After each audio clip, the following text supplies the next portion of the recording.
stand for the flag.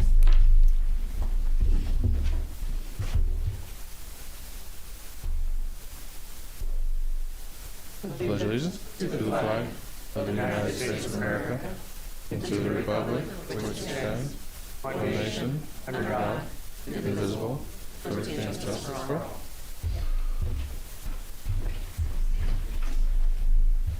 Tacoma Public Schools acknowledges that we are on the traditional, ancestral, and historic lands of the Puyallup Tribe of Indians. We honor with gratitude the land itself and the Puyallup Tribe. This acknowledgement serves as a first step in honoring our nearest tribal neighbors and partners who have inhabited this region since time immemorial, and to whom we give thanks for allowing us passage through their lands. We shall intentionally create inclusive and respectful partnerships that honor Indigenous cultures, histories, identities, and socio-political realities. General Counsel Benro, will you please call the roll? Certainly. President Keating? Here. Vice President Strozier? Here. Director Leon? Here. Director Bombright? Here. Director McElroy? Here. We have a quorum, and before we adopt the agenda, welcome so many people. Happy to see everybody. I know I've spoken with some folk individually. I just feel I want to reiterate that hoping that we'll be able to proceed through the board meeting without interruption, allow the agenda items that we've come to discuss to proceed. We wouldn't want to have to recess or ask folk to leave, hoping you all can be in this space with us for this board meeting. All right. I appreciate y'all. All right. Adoption of the agenda. I move adoption of the agenda. Second. It's been moved and seconded. Are there any questions or comments? Seeing none, all those in favor say aye. Aye. Aye. Opposed? Passes. Item number 6, notice of public hearings. Item 6.1, public hearing for impending sale of Madison Early Learning Center, 3101 South 43rd Street to Louis Rudolph Holmes. The district has determined that the property, formerly known as Madison Early Learning Complex, 3101 South 43rd Street, is not needed for district purposes in the foreseeable future and will not be required for the district's long-range planning of capital facilities. The district is proposing to execute a purchase and sale agreement to Louis Randolph Holmes for the sale of the property at 3101 South 43rd Street. At this time, the district will hear public testimony related to the execution of a purchase and sale agreement with Louis Randolph Holmes for the sale of Madison Early Learning Center. We have 2 speakers who have asked to speak on the Madison sale for the public sale hearing, and we have 1 written comment that's been uploaded to the agenda. So speakers will have up to 2 minutes to speak on the issue of the Madison sale. And if folk are ready, our first speaker for the public hearing of the sale will be Mr. Kit Burns.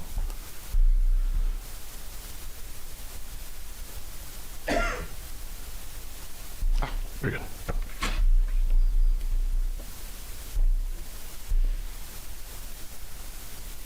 Good evening. My name is Kit Burns. I'm an architect. I've designed schools for 40 years.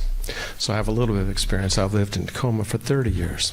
And my advice and recommendation to the board is to withhold this sale, not move forward, and to keep it within the school district's purview, their ownership. Year after year, I've seen where school districts across the country have sold property, particularly in a city, and then they have to buy it back because the demographics change. Madison is very unique in a number of ways. One, in 2020, we passed a bond issue of $535 million, and part of that was to improve that school, the roof and the buildings. Additionally, Tacoma supports schools. We just passed a $650 million bond issue. I'm so proud as somebody who always watched bond issues as an architect. And so this is a commitment of the community. Additionally, keep in mind that could be used as a park for the Madison area.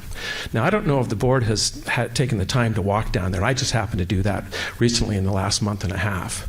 They have no place to play. When I heard that this property was being sold, I thought of the Cat Stevens song from 1970, "Where Do the Children Play?" It's a good song. It's good to listen to that. But I think I'd like to ask the board to withhold passing this or moving forward on it and consider some of those things. The investment previously, I don't know what the amount is. I put a public document request in to find out how much was allotted in the $535 million bond issue. But I think it's important when you walk through that area there and you realize they have no place to play except the streets. And school district after school district has gone back and had to buy property because the demographics changed. And they expect Tacoma to have more than 50,000 new inhabitants by 2050. So I think there's time to consider that and ask that you do that. Thank you, Kit. Thank you. I'll leave 2 bits of reading material for you. You can leave that with General Counsel Benra. Thank you, Kit. Thank you. All right. Our next verbal speaker for the Madison sale is Kathy Irwin.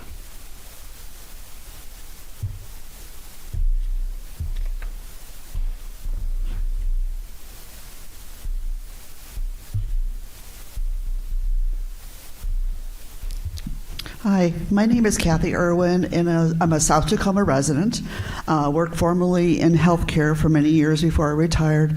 I live close to this whole area of the Tacoma Mall growth center, and it has had a significant increase in apartments that have been built in this area, apartment units, many of them with no parking on site. And that's been the trend now. So people are having to park on streets. If there are any plans of developing this school site in the way of housing, that is a very concerning because of the size of the property and the fact that the school children, all the children will lose access to a park area that has been formally designated as a park area for that area of town with any planning that has been done by the city. So this is very significant not to do any kind of, to hold off on any kind of development of that area that could trend towards housing development, because honestly, if you add very many buildings on that lot, where will people park? Because a lot of this, people don't have any place to park in that area. It's already overcrowded. And to consider also the fact that this whole property area is only 1 mile from the Bridge Industrial Warehouse site that will also be a high polluting area as well because of the vehicle traffic that will be generated.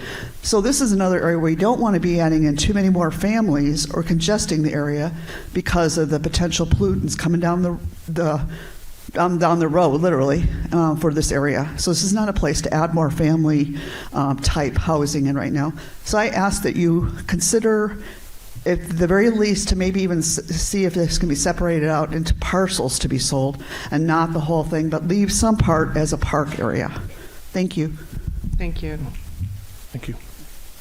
All right, so that was the last verbal comment we had designated on the cards for the sale of the Madison property. So with that, that closes the opportunity for public hearing for the sale of the Madison Early Learning Center and agenda item 6.1. Thank you, Malik. Yes. Item number 7, recognition of staff, students, and community. 6.2. Oh, sorry. 6.2, written public. 6.2A, written public comment. Yeah. Agenda item 6.2 is the public hearing for the 24-25 Sorry, proposed y'all. budget. I've got it. Yeah, I'm not brand new, but close. Sorry, thank you, Malik. Item 6.2, public hearing for the 2024-2025 proposed budget. So the Board of Directors of the Tacoma School District will hold a public hearing regarding the 24-25 budget. Anyone may appear and be heard for or against the proposed 24-25 budget. Approval of the resolution to adopt the 24-25 budget is scheduled at the next regular board meeting, which should be on June 20th. And before the opportunity for public to be heard on this one, we've got a short budget presentation.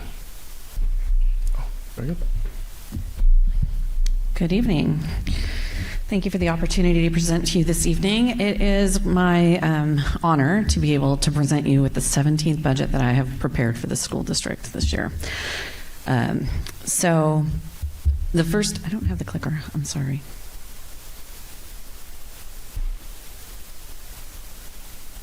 Oh, that one. I think so.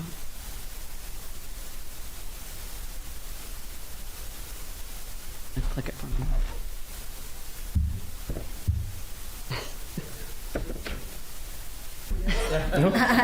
Here, I'll grab it. We'll get through this together.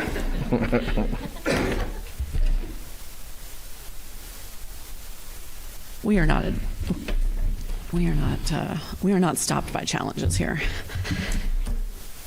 Okay, so the intention for this evening is both to inform the board and the public of the use of public resources and to give you a short overview of some of the interactive pieces that we have had and the alignment of the budget to the strategic plan before we get into some of the details and the meat of our presentation, which is like the numbers piece, which most people kind of gloss over on, and then talk to you a little bit about some of the timing aspects of what comes next. So in about 2012, we changed our budgeting process to a budgeting by priorities process. Prior to that process, we were doing just a rollover budget where we would take what we had in the prior year and we would roll it over and make some modifications to it. We recognized that that wasn't necessarily a way to align the resources that we had into what our strategic initiatives are, and it wasn't really meeting what the expectations of the board were at the time. And so we worked with the board to develop a budgeting by priorities process that outlined a 2-year budgeting cycle where we would align ourselves to the state legislature, with the idea being that in the beginning of the cycle, lots of changes happen at the legislative level. They're making more modifications, and so we would try to align ourselves with that by asking for budget submissions through a proposal process. We would ask departments in year 1 of the cycle to submit proposals to us telling us what they were going to do with their resources, how they plan to spend them, how they align to the strategic plan, what strategic initiatives they were working to support, and then we would use those to develop not just the first year's budget, but the second year's budget. And so we have maintained that process now all the way through since 2012. And so we're in year 2 of our current budget cycle. As part of that cycle, we also ask for interactive community feedback. There's a time for us to provide that in year 1 through a budget advisory committee, as well as budget hearings, any kind of public comment that can happen at any board meeting where we do a budget presentation. Emails have always worked as well, and our budget calculator, which is listed out on our budget website, which I believe we've done for 4 or 5 years now.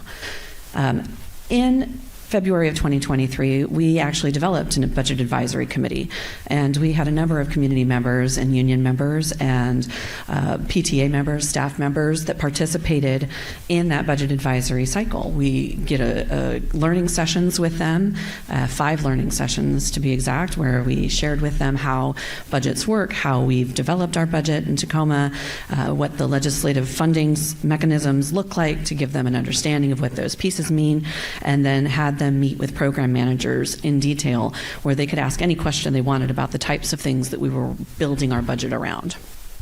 Those individuals were then asked to prepare considerations and recommendations to the board of directors, which we presented to you in May of last year. It's a robust and lengthy cycle, and it's perfect to align that to our year 1 because we are making so many modifications and changes in the way that we operate when proposals are submitted. And then it helps the cabinet members make a determination around which proposals we need to select in order to move forward with our funding. So as I said, the 2-year cycle, in the 23-24 budget, we did a full cycle. 24-25 will be a review year. In a review year, we're just taking what we had already had in proposals and making modifications to meet the funding expectations that we have. However, in this year, we have been in the 23-24 year, we've had funding challenges. We made some mid-year reductions throughout the year, and we've brought forward to you since January, some communications around our current financial situation. So those implications in the current year have rolled into the development of the 24-25 budget. So we've been doing a little more right sizing than we would probably do in a typical year 2 cycle. But at the same time, we're not making broad sweeping changes to the types of programs that we're offering. We're just making modifications to individualized aspects within those programs that are already largely developed. And I would just add a point to that we have done that within the guidance that you have provided in these guiding principles and the criteria that you have adopted for us. This was adopted also as part of the year 1 budget cycle, and we utilized it through last year as well as all of this year. And these principles are really just a set of guidelines for the superintendent and his cabinet to identify what things are more or less likely or Sorry. I know it's boring. He's so cute. I know, sorry. The guiding principles are intended to guide us with expectations of what we should or should not make adjustments to. Our district is made up of several different types of funds. These are checkbooks that the district is allowed to utilize resources out of. We have very strict accounting guidelines for how dollars can be spent. There's thousands and thousands of compliance expectations upon the district. The general fund is our operating budget. That's where we would do most of our day-to-day operations. Anything that we're doing with student-centered activities and field trips and athletics, any kind of classroom teachers, any kind of staff that's used to support anyone in the district, all happens through our general fund. Our debt service fund is intended for principal and interest payments on our bonds. That's the only thing that's allowed to be utilized through that resource. Associated Student Body Fund is actually a fund that's set up for students. They raise resources. They make the determination about how to spend those. So those really aren't district funds, but we have to account for them and report them off to the board. Our Transportation Vehicle Fund is used to buy yellow buses or make major repairs to yellow buses, and that's the only thing we're allowed to use those resources for. Trust funds are exactly what they sound like. They are held in trust. They are not district funds to be spent on anything other than what the trust fund is set up for. An example of that might be a scholarship program at a high school. Those funds come to the district in a trust and with expectations associated with them. We can only spend them on those activities. And then capital and technology levy funds, those are funded out of our most recent capital levy that was approved in 2022 and our 2020 bond that the gentleman spoke of. So we use those to build buildings, to make major repairs to buildings, and to buy computer and technology equipment within the expectations of that, whatever was authorized when we voted on it. So the preliminary budget that we'll be presenting to you, it may still change slightly. We have to submit it off to OSPI, or the State Superintendent of Public Instruction, and they provide feedback and represent any errors that come through the report, and so that's why we call it preliminary. We're presenting to you today what we intend to support that budget moving forward, and so with the financing, other financing sources and revenues, it's $577,888,444. And expenditures are calculated at $572,408,000, and did I say 1,000 twice? $572,408,012. And then the recovery of fund balance. So there's a difference between our revenues and our expenditures. I've told you before that we need to submit a balanced budget to you, and that is accurate. But in order to increase our budget, in order to increase our fund balance, which is below the 5% reserve requirement that you have set for us, we have to have our revenues and our expenditures be off. The difference between those two will go to target our increase in fund balance. That increase is not guaranteed. It's a plan at this point. But realistically, if I look at what the expectations are for a 5% reserve, we don't have the resources to be able to get us all the way to a 5% reserve. We don't have the resources to continue on expending the way that we have been expending. I'll go into a little bit of depth on some of the revenues and expenditures as I go through a couple more slides, but essentially this plan rebuilds our fund balance from a 3.5% reserve requirement to the 4%. We will not make it to a 5% in this coming year. Carryover and program implications sometimes play into our fund balance. Fund balance for the public here is our savings account. Those are resources that we keep for emergencies, for specific items that we're required to have on hand, extraordinary events, and also to help if there's a cash flow issue so that we're not having to borrow money in order to pay off any kind of, payrolls or salary items.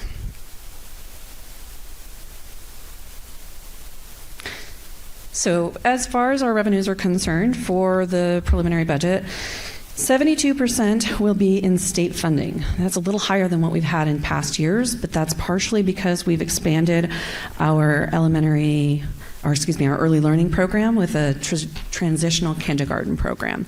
We will be increasing the number of preschool slots that we have. That is a basic education type funded activity, and so it comes through state resources. It's fully funded. It lives within the means of the resources that we'll be having coming in, so all the expenditures associated with it will be covered. It's a win-win in our book, and it aligns to our strategic initiatives around early learning.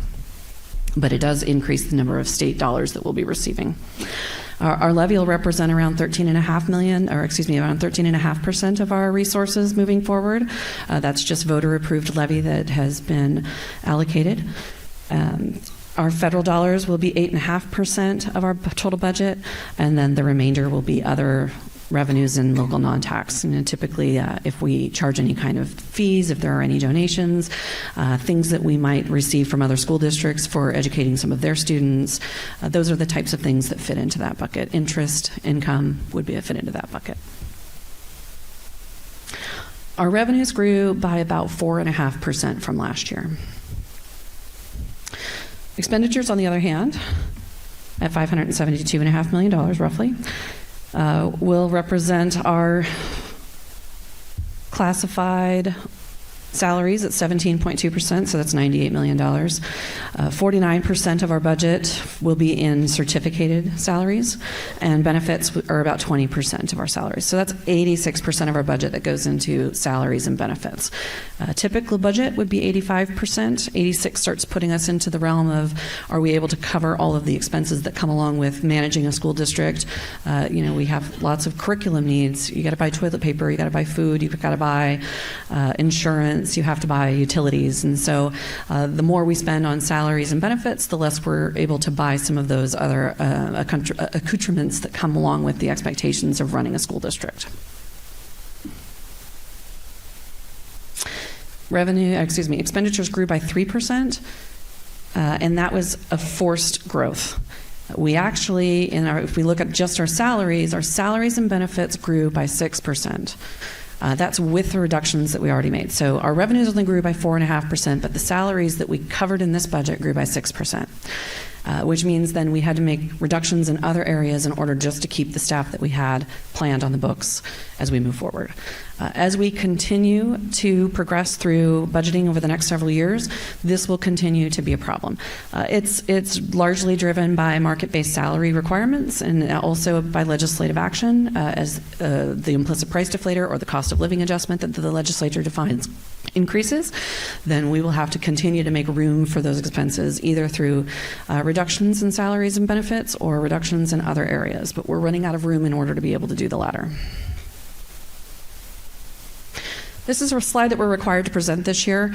Just material supplies and operating costs. I need to let you know that we are within the compliance expectations, and that is that based on the number of students that we have, the legislature gives us a specific allocation, roughly around $39 million, to cover the material supplies and operating costs of the district. We're actually spending or targeting to spend $42.6 million, and so we are over compliance by $3.7 million in those areas, and I'm required to tell you that.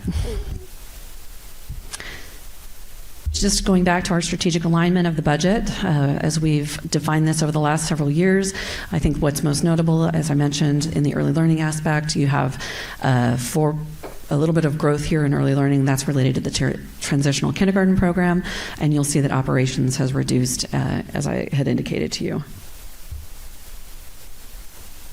In the other funds, we'll be presenting to you. The debt service fund is around $74.5 million. ASB is around $5.2 million. Transportation vehicle fund at $1.9 million.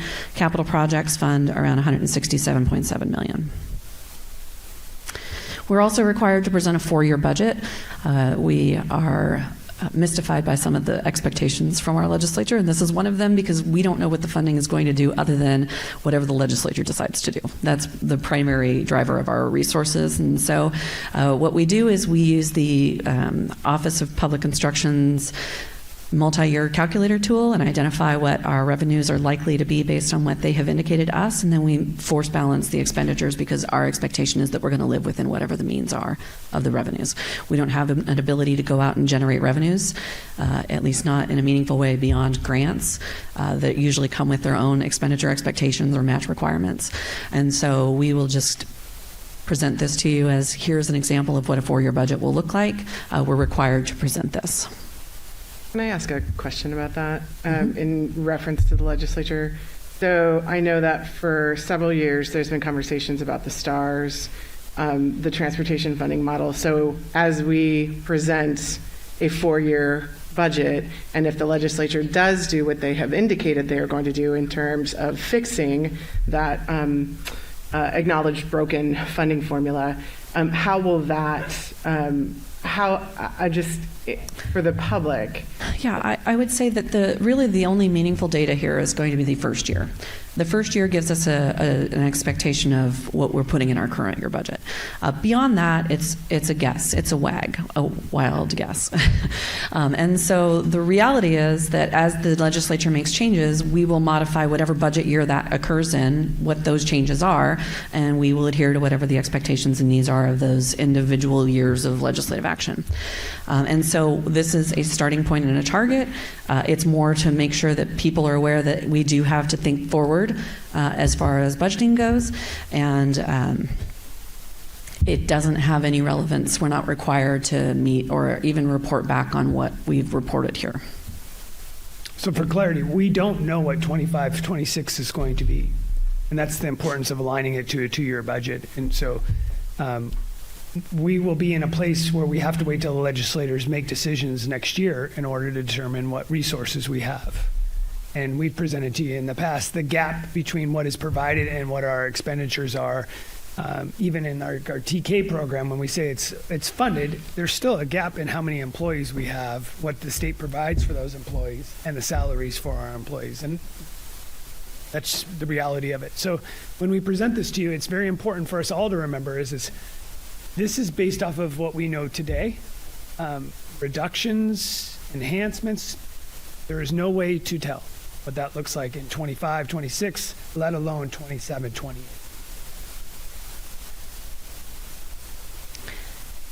So some important dates to keep in mind. June 7th through 19th, we still have time for people to participate in our budgeting process. Our budget calculator is listed online. I'll go to a slide here in a second that gives people access to that. But the drafts will be available for comment, feedback, and then our formal adoption will occur on June 20th. That's our anticipated date. And today is, of course, the formal public hearing once I conclude my presentation. Roslyn? Yes. By June 20th, will OSPI have had an opportunity to? Yes, we will have an F-195 that you will be, so when we do prepare the June 20th, that's probably the big difference, yeah. We'll have an F-195, which is our formal budget document that's available and has been through the full review process. And anyone can see our previous F-195s online. You can click into this scan to the access.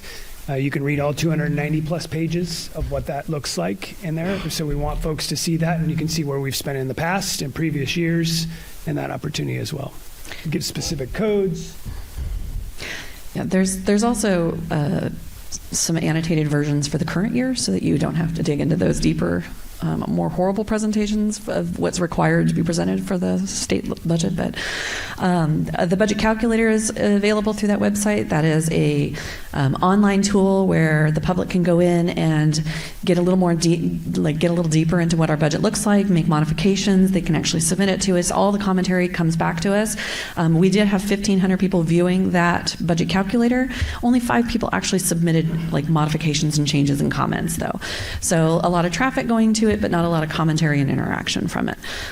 Would love to hear what people's feedback and thoughts are on our budget. So, and I'll just also note the budget calculator that is out there currently is on our 23-24 data, but you can provide that feedback of anything that you want to make sure that we know.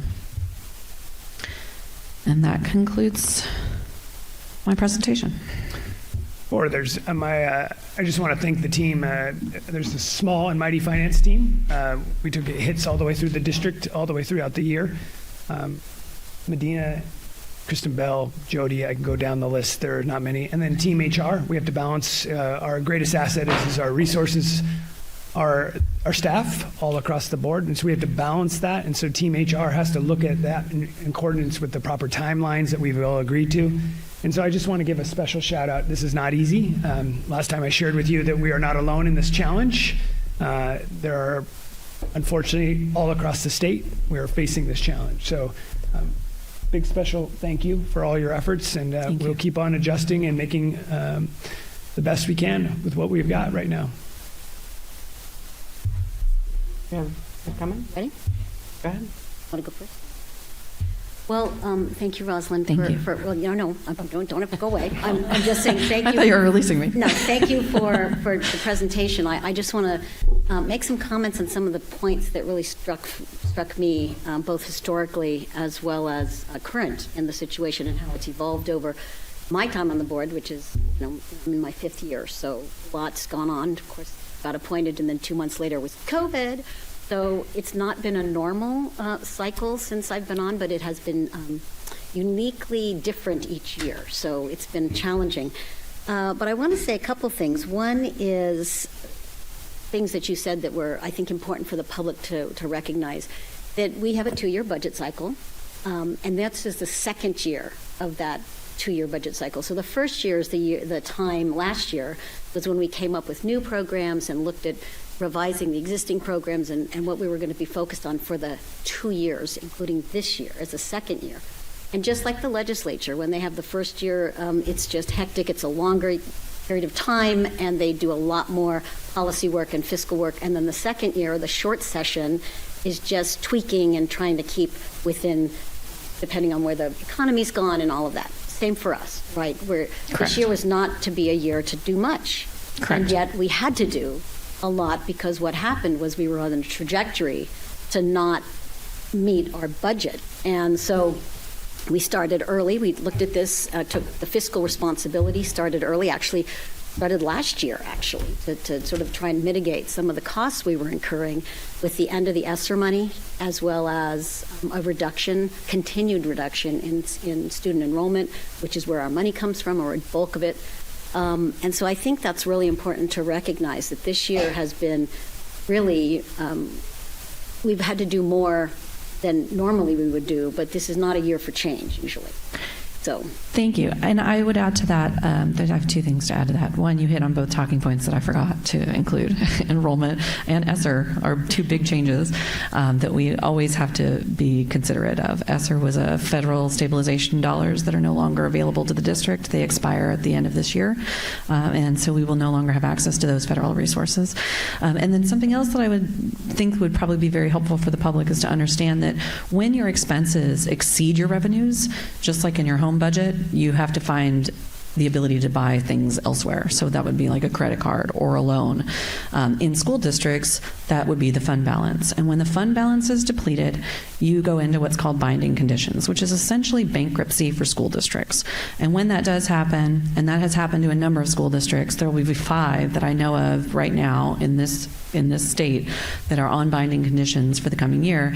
You start to have the Office of Public Instruction come in and start to help you renegotiate contracts or to evaluate your expenses, and that just speaks to very difficult times for everyone involved. So thank you for that point, because that was going to be my next piece. Because for the first year, when I was vice president, and then 2 years as president, I was really part of a lot of the conversations, and I know that President Keating and Vice President Strozier are deep into it now. And I just want to say that there is a pattern of responsibility, and I think looking ahead and trying to be planful so that we don't, that our staff knows if and when they, if their jobs are solid and all those things, that we really tried to make sure that it's as least disruptive as possible and keep as much funding flowing into the classroom, which was also, if you looked at the guiding principles, it was really important to this board that we really focus on the kids and the learning environments, and we've tried to honor that with this budget. I also think the bit about the right sizing right now is difficult. It's challenging. After COVID, we lost a lot of students and therefore a lot of money. And so I think it's difficult, and but it's our responsibility to right size. So thank you for the hard work to do that. But back to the fund balance. Now, I know that you said that we'll get to 4% this year, which is better than 3.5, but not where we need to be, which is 5%. But I also support that this is a transitional year, and next year will be the first of a 2-year budget cycle, and we'll have more opportunity to think more about how we can do that. And I want to recognize that the fund balance is extremely important, just like any business or any your personal family a savings account, that you want to make sure, because what happens with that fund balance, if something happened to the district, we want to make sure we can pay our staff out for a couple of months or whatever the 5% would cover, to make sure that everybody gets what they need. And and it also affects our bond rating and other things. So just really want to make sure folks know that as a board, by supporting this, we're really recognizing that we're not at the 5% we need to be, but that we're moving in that direction, and we want to keep the money in the schools with the kids.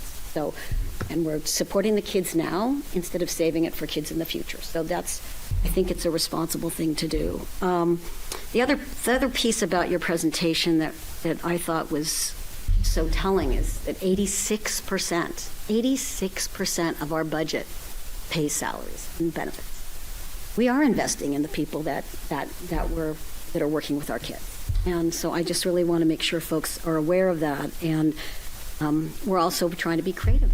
We're applying for grants. We're trying to get other ways that we can invest in some of the special programs. And we're working with partner organizations that provide some of the services that we can't afford. So I just want to say, recognizing it's challenging, difficult financial times, and that, as you said, Superintendent, many other districts, almost all the other districts are suffering as well, and some are in bankruptcy, as you would say. And I just want to say that I'm actually pretty proud that Tacoma is not closing schools. We're not firing staff. We're not.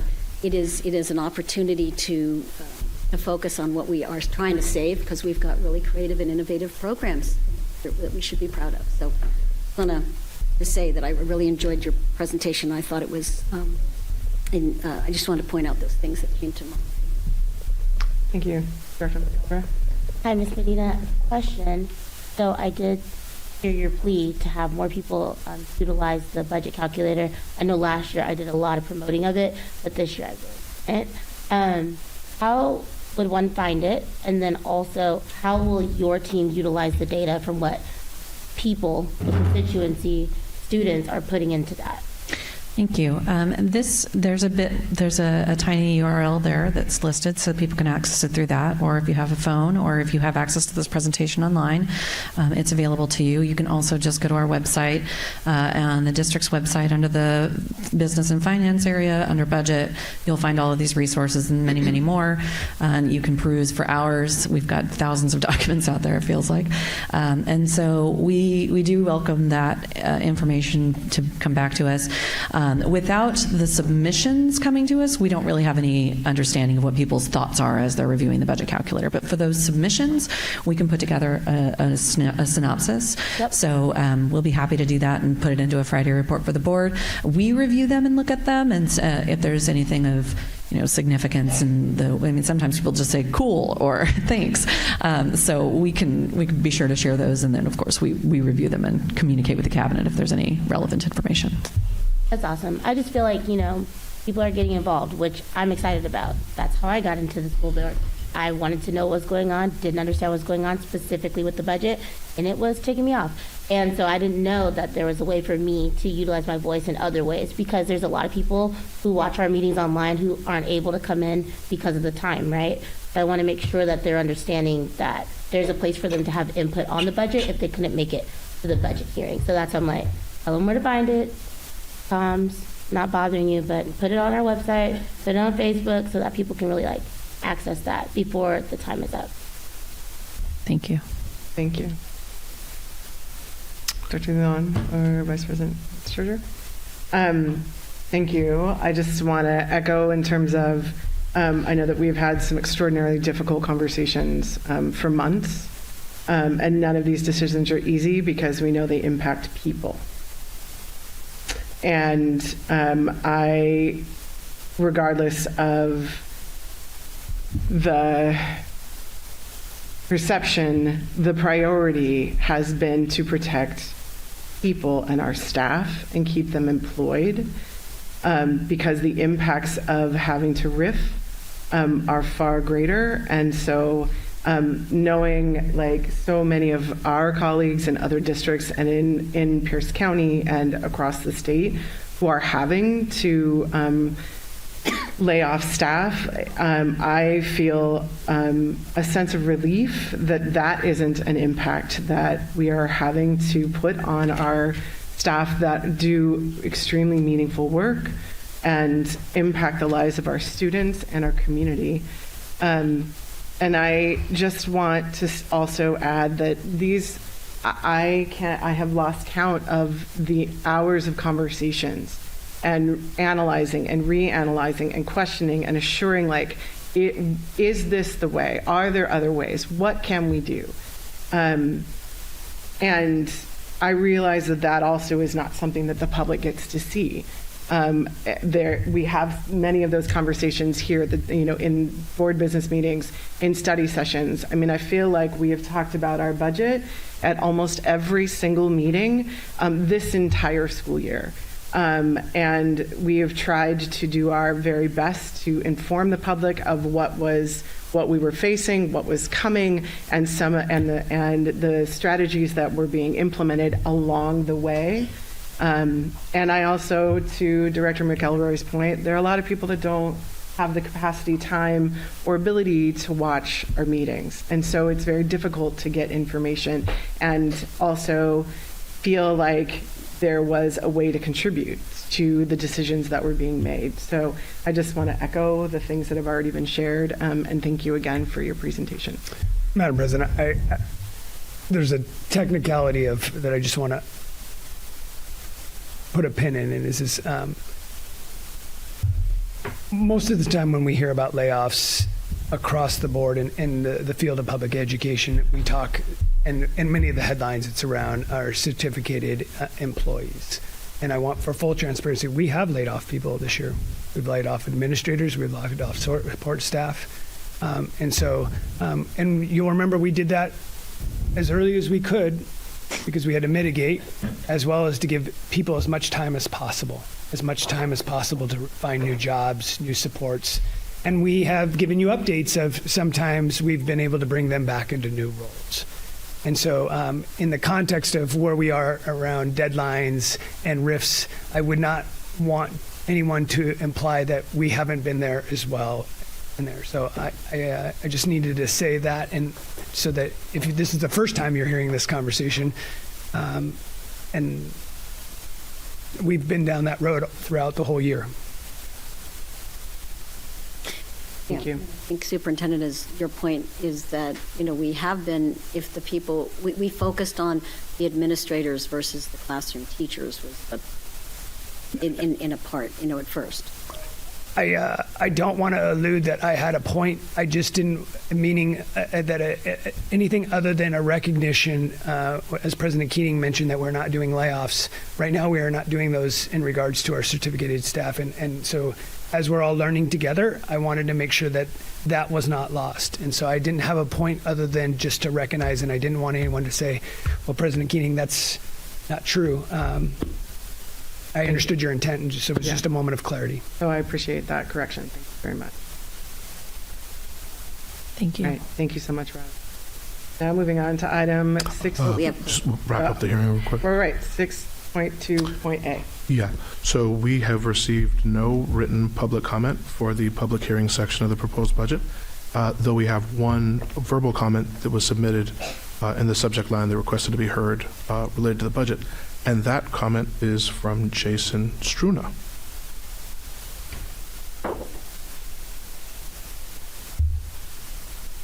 I should say we may have other remarks, like budget-like remarks, that'll come in the general public comment section, so they'll still have a chance if that's Thank you. what they wanted.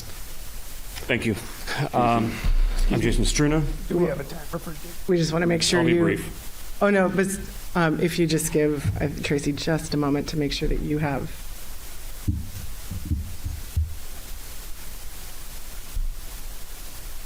Thank you so much for waiting. I'm here to urge the board to reject the superintendent's budget and direct the superintendent's office to restore resources to student-facing services. You have a fiduciary duty to protect this district and represent the community.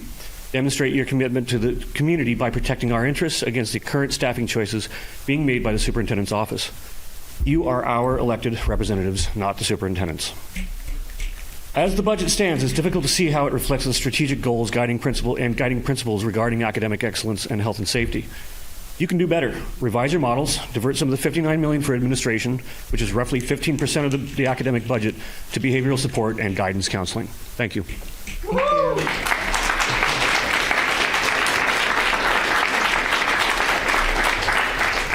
All right, so that concludes the comment period for the public hearing for the 24-25 budget. Thank you, Malik. All right, item number 7, recognition of staff, students, and community. 7.1, state holidays and civic observances. Yes, we have one civic observance in the month of June and one state holiday. The Washington State Legislature declared that the month of June of each year shall be known as Pride Month, and it's designated as a time for Washingtonians to celebrate the contributions to our state by LGBTQ+ people in the arts, sciences, commerce, and education. During Pride Month, the state encourages public entities and private entities, including educational institutions, to designate time for appropriate activities in commemoration of the lives, history, achievements, and contributions of LGBTQ+ people. We also have, like I said, one state holiday in the month of June, and that is Juneteenth. Juneteenth is a holiday that celebrates the emancipation of those who have been enslaved in the United States. It's a time to celebrate the harms of slavery, to recognize the harms of slavery, and to celebrate its official end on June 19th, 1865. So because Juneteenth is a state holiday, that Wednesday, June 19th, there will be no school for TPS students, and school buildings and district offices will be closed to the public. Those are the two that we have for June. Thank you. Yeah, I'll make a quick comment about Juneteenth and talk about why it's important to me, but it's my hope that I'm not educating anybody in this room about what Juneteenth is, because that's not my job. What I would encourage you to do is, if you don't know what Juneteenth is, go ahead and hit the internet, hit your local library, and try to figure out what exactly it is we're celebrating. It's not just another day off. It carries some importance. So Juneteenth is a celebration of freedom, resilience, and an enduring spirit of black folks. Serves as a reminder of the struggles faced as well as the progress made, inspiring us to continue to fight.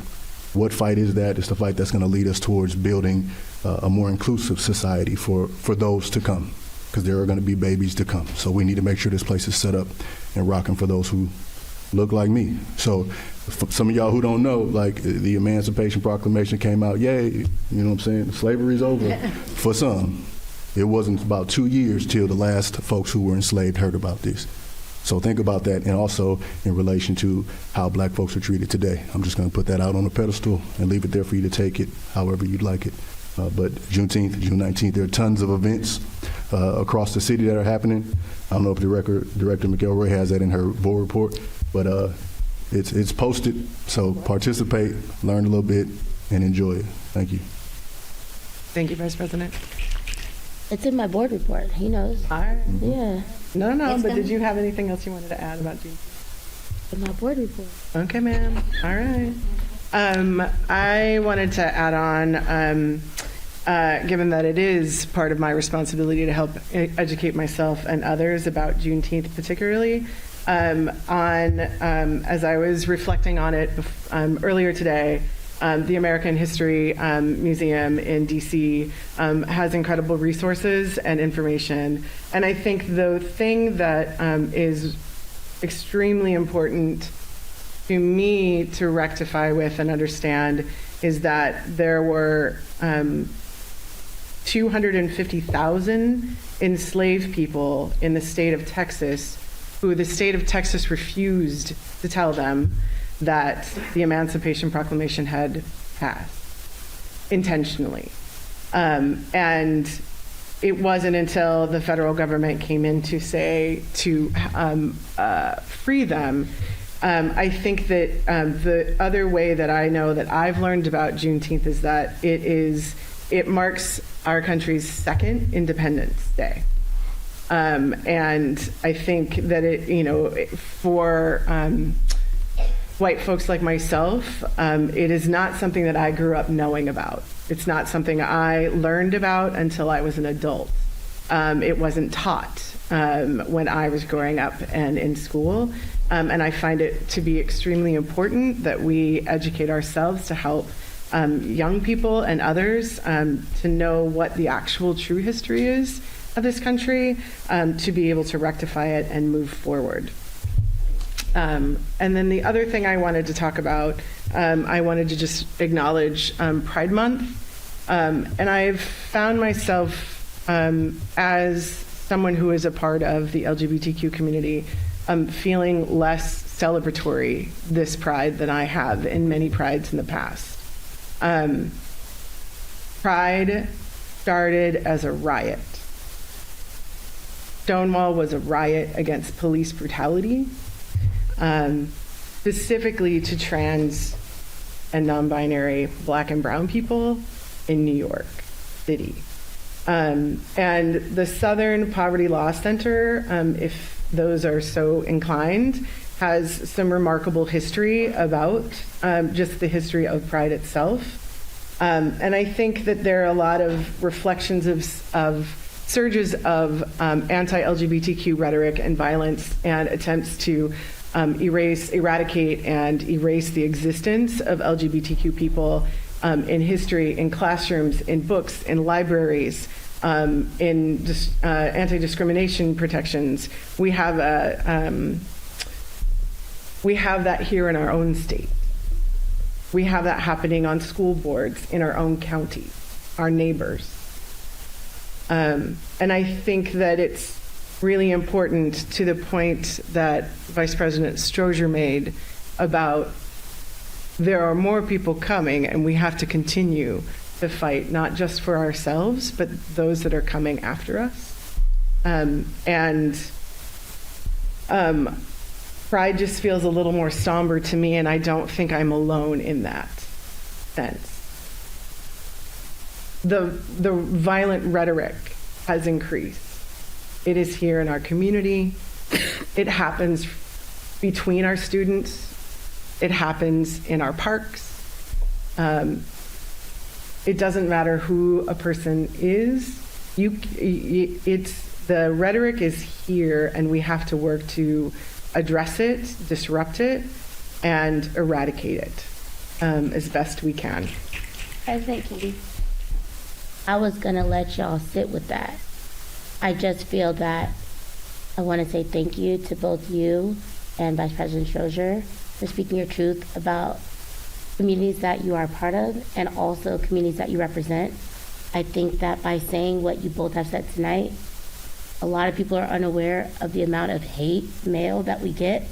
And every time we defend our students or we defend our own identities, the hate grows. I think that it takes a lot of courage to speak out about issues that matter to you personally, but also issues that matter to our students, our faculty, and their families. And I think that Tacoma is a very brave place to have leadership like the both of you. I just want to acknowledge that today. Thank you. Any other comments? All right, moving on to item 8, Superintendent's Report, 8.1, 2024 graduation updates.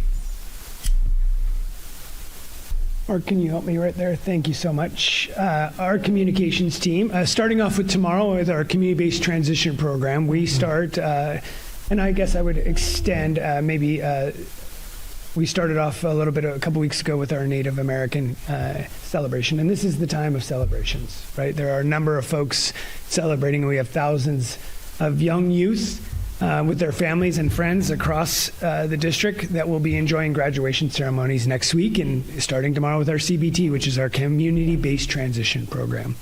Our communications team interviewed 12 graduates from across the district And what you see here is a sampling. Oh, there you go. Sorry. And it's on the front page of the website of 12 different graduates, and it tells their stories. And it's a small sampling of many of our districts. Each student interview was asked to reflect on their high school experience and talk about their next steps after graduation. And you see 12 very different stories. 12 very different stories. In this small group alone, there are aspiring teachers, chefs, nurses, performing artists, welders, and so much more. The students' stories are a great representation of the diverse pathways and opportunities available for TPS students. I encourage you to check out the students interviewing by scanning the QR code or going to our website. I want to thank all of our TPS staff, and you'll see that in their stories and who led them to the pathways. Some students describe them at a very young age, what that pathway was and how they connected. All the information about our graduations is online. If you're interested in learning more, they're all live streamed. And then a special request for our students. This is a time of celebration, and I really hope, and I think I've got some of them here, that they're safe. Each year, tragedy happens this time of the year. I'm asking, I'm begging. I've had too many experiences where we lose someone, unfortunately, that we don't need to lose. So for all of our students, celebrate safely, team up, stay together, have fun, you've earned it, and please make sure that you keep on coming back. So that's my report tonight. Thank you. Comment? Item 8.2, Human Resources Update. So tonight we have Director Stephen Dietrich here to speak with you. You got a little taste of Stephen last meeting. He was in the back of the room in there, and we're trying to give you an update of where we are during this difficult time and how we're trying to support each other as we move forward. You've requested that, and one of our early pieces is try to make sure that we're able to take care of as many people as possible. And so Stephen's here to give you a kind of an update of where we are today. Thank you, Dr. Garcia. Greetings, members of the board. I'm Stephen Dietrich, Director of HR Operations. And as part of my role, I partner with our Director of Budget, our 4 school directors, our building administrators, and the TEA leadership as well to carry forward the staffing process each fall and spring season. Tonight, I'll be providing you an update specific to spring staffing, but specific to the certificated staff and how they're impacted. I'll start and I'll end on this slide. The following is an overview of key dates this spring related to certificated staffing process. As we continue the staffing process, I want to bring your attention to 2 key dates on the slide. First is June 7th, which is the date that our displaced certificated staff members have to consider whether or not they want to continue forward with TPS or not after receiving their placement for / their assignment for the 24-25 school year. So if they choose to continue on, no action required out of our displaced staff members. However, if they decide that it's not right for them and we can't partner in a way to change their minds along the way to see if we could consider a new assignment if needed, or if possible, then we will work with them to release them from their 24-25 school year contract. The second date is June 30th, which is driven by the CBA for TEA, which is the district's last opportunity to identify any additional displacements. If we do identify any additional displacements, per the CBA, we'll notify both verbally, but we're also required to notify in writing prior to end of day on June 30th. I'd also like to take this opportunity to revisit these key points on the slide that were shared at the previous school board meeting by Assistant Superintendent of HR, Renee Trueblood. And it speaks to what does it mean to be displaced. And there are key points that I'd like to stress today. First, the displacement is the transfer of a staff member to another position and or school due to a change in the number of required staff needed for a specific building or program. Displacements are normal and take place each school year. You'll later see a slide again that represents the numbers of displaced staff each year for the past 5 years. in the spring as a result of student enrollment changes, requirements of the collective bargaining agreement, and or student or program needs that fluctuate each year.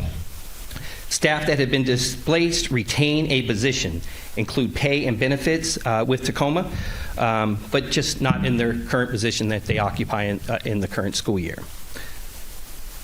We follow Section 87 of the TEA Collective Bargaining Agreement closely. We do not deviate from it. It details the requirements of how we identify and support displaced staff along the way.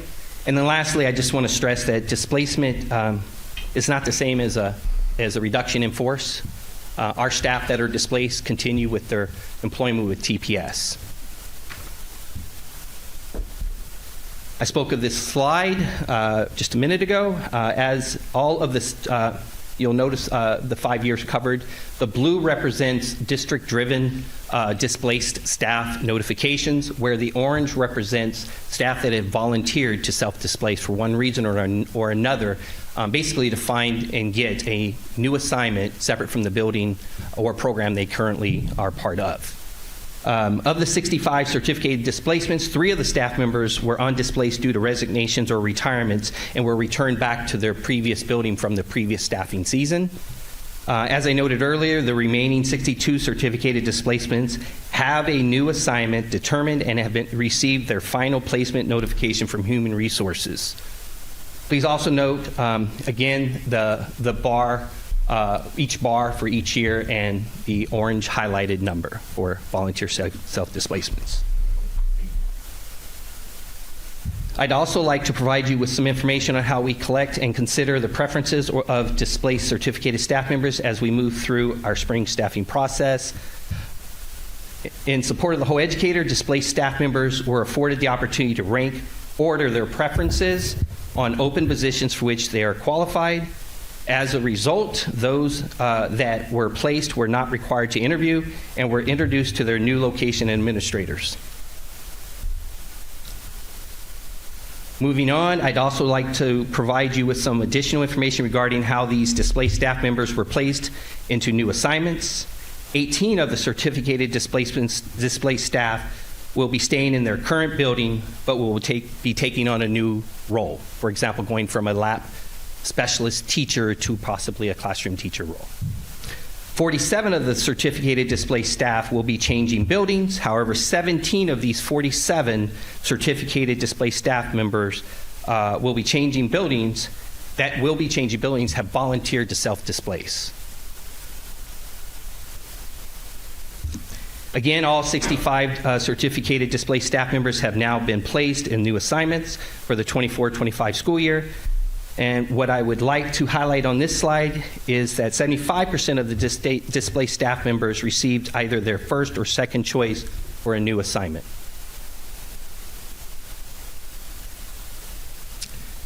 Finally, at this time, ending on the slide that we began with, I'd also like to invite you to take this opportunity to ask any questions you may have about this process or any specifics along the way. Thank you, Stephen. Are there any? You were quite thorough. Thank you. Did you? Yeah, Director Leon.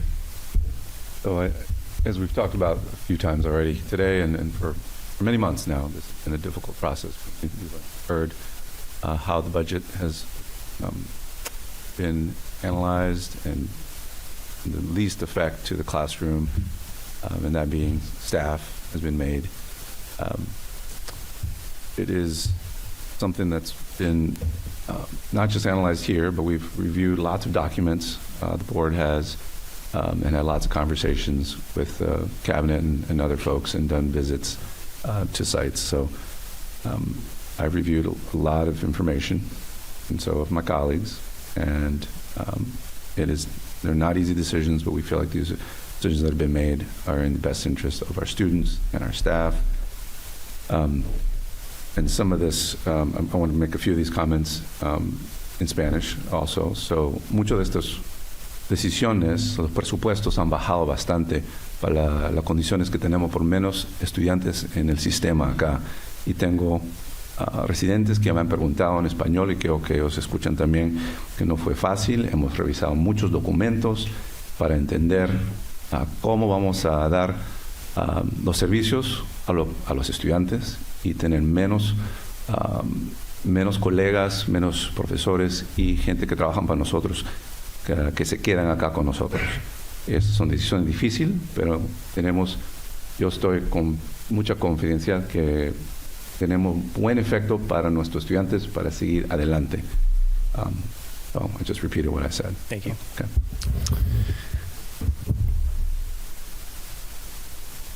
No, I just wanted to say thank you to Director Leon for also translating that. I just, when we get into these spaces, sometimes we use the term furthest from the classroom in there, and that's important. But I never want us to minimize the impact of all of the educators play a life in our kids and their supports. And it was shared with me in one of our conversations with one of the community members, the term, this idea of forced choice, right? We're in a forced choice when you only have so many resources. And so if someone has been displaced or if someone has been laid off, I don't want to miss this opportunity to say that they were important as well. We're in a horrific time. And as we go through this, and I think you can see from Stephen's presentation, Stephen spends a lot of time trying to make sure that it's the best situation under this forced choice. I'm down in Stephen's office, he would say way too much in this space, saying, what about this opportunity? What about this opportunity? So forgive me in a little bit of a grace, but as we go through this, we recognize that people are being impacted on all different levels. And we're going to keep on working. We're going to keep on working in this space. And so we have more days, we have more time, and we're going to keep on working. And those employees that have already been placed, as Stephen said, they've all been. Some of them have already started those introductions. Some of them have rekindled old relationships. And some folks are still feeling like that's not the best for me. And I get that. And we'll keep on working. We'll keep on working. Thank you. Thank you, Stephen. Okay. Thank you. Thank you, Stephen. Thank you.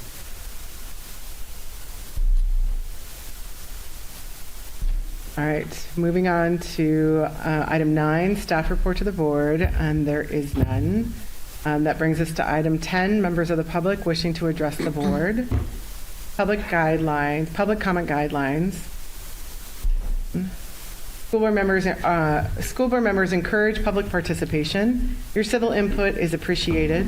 Board members will not respond to your comments during the meeting. The superintendent or a designee will follow up with you after the meeting if action is needed.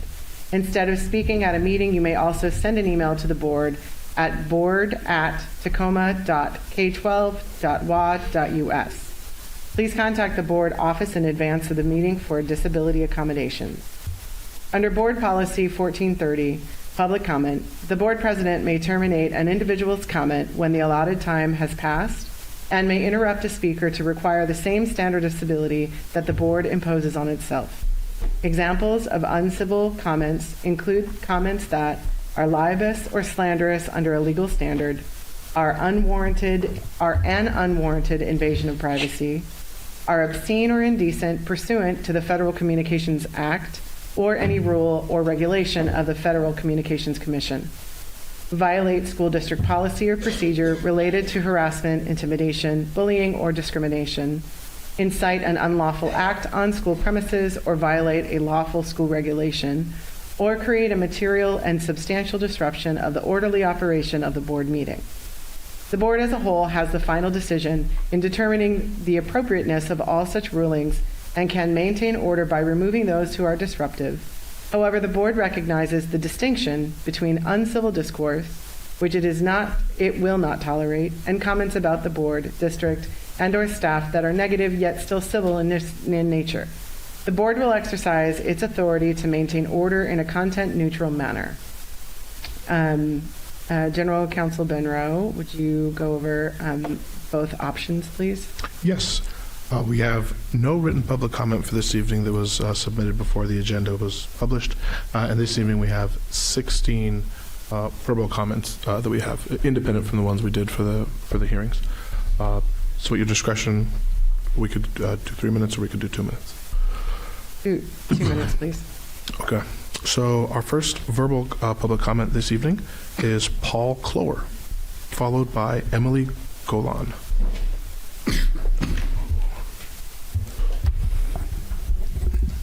Good evening. Thanks for the opportunity to address you. I just wanted to actually say a positive comment about the interactions that I've had, that I have on a regular basis with Forrest Drake, your Labor Relations Director, and Steve Graves, who's doing the work of 2 individuals now that someone else got laid off, a supervisor got laid off. They treated our members fairly, just concluded bargaining a contract in this tough economic environment. And I really want to acknowledge those 2 individuals, Forrest and Steve, and I appreciate their integrity and their decency in the way they treat our members. Thank you. Thank you. Would you please restate your name for the Yes, record? Paul Clore. I'm a representative of the 90,000 member Western States Council. Our council runs from Alaska all the way down to Mexico, where we got the 12 states on the West Coast, and 90,000 of us. Thank you. Thank you very much. Our next speaker is Emily Golan, followed by Alexis Green.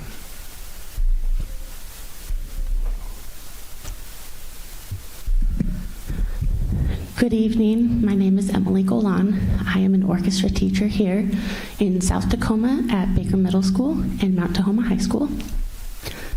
One of my favorite parts of my job is that I get to see students starting in 5th grade when they don't know what orchestra means, and continuing all the way into high school when they graduate as fine musicians and fine young people. And I love that I get to foster relationships that whole time with them and be a constant in their lives during a time when there's a lot of things changing from 5th grade to 12th grade. I was under the impression that my position had been cut. I was informed that I was displaced, and I recently learned that my position has not at all been cut, but the district has decided that they are unable to compensate me fairly for the work that I do at 2 different locations as an itinerant teacher. And so they have displaced me to an elementary school where I will no longer be teaching orchestra, and they are planning to replace me at each building with a .4 and a .6 position. And I would like the board to consider either looking at the time constraints and being creative with the minutes so that I can continue to do my job as I have been doing, or to consider fairly compensating me for the time that I put in every day. Thank you. Thank you.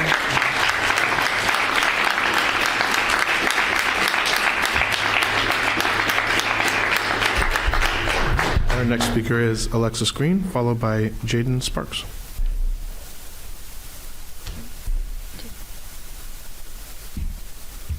Okay, my name's Alexis Green. I go to Stadium, and I'm a Stadium senior. I met my career counselor when I was a sophomore in high school. I met Ms. Jenderson in my junior year of high school. They were an important piece of our lives, and we need to keep them and maintain them. If we don't have career counselors, we can't thrive in this economy, community, or be our best selves.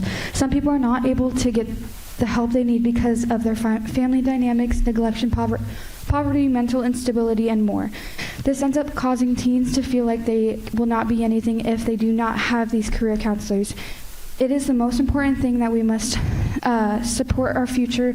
These career counselors help us with. To know that we can look forward to something positive with so much negativity in the world is the one thing we all grip onto. With these budget cuts and cutting important positions will lead to a downfall in graduation rates, success rates, future lives, and a quantity more of reasons. These career counselors are the reason our generation of high school students are thriving and able to pay for college. Being able to get support, high school students are thriving and being able to become more stable.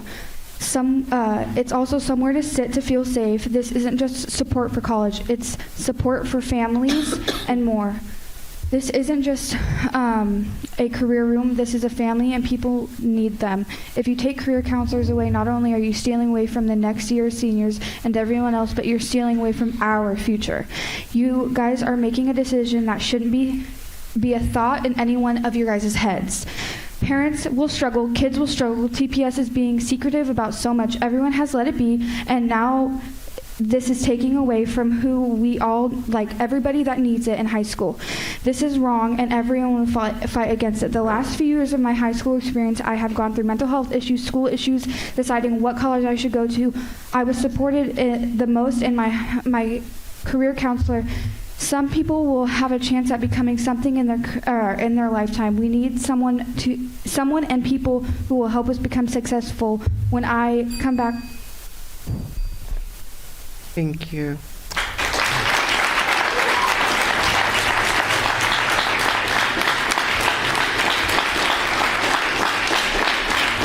Our next speaker is Jaden Sparks, followed by Angel Roman.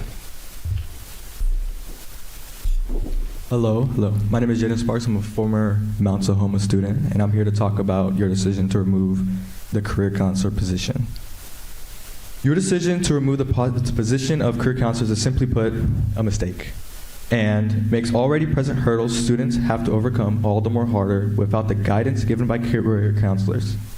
Career counselors show immense care and concern for our futures that no other staff members show. To be a career counselor means to be incredibly selfless and understanding. Having access to a staff member like the career counselor can relieve a lot of the stress that comes with graduation. I, for one, did not know a single thing about the college application process, but Ms. Phillips was there for me every step of the way. She worked hand in hand with the College Success Foundation I was active in to ensure I knew what I was doing and what my life after graduation was going to be like. My career counselor provided me with insight and confidence to transition smoothly into life after graduation. Without career counselors, how will we know what colleges best fit us, or if college is even right for us?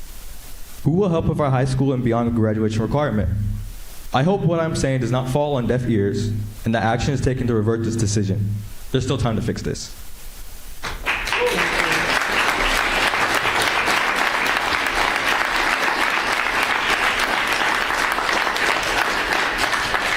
Our next speaker is Angel Roman, followed by Rebecca Madavan. It's Angel. Sorry. It's Angel. Good afternoon, board. Like my auntie said, it's Angel Roman. I'm also a graduate from Mount Tahoma and a current student at the University of Puget Sound. I wanted to come today and give my personal story to highlight the importance of our career counselors in our schools. As a first-generation student coming from immigrant parents, we knew little to none about the steps to pursue higher education.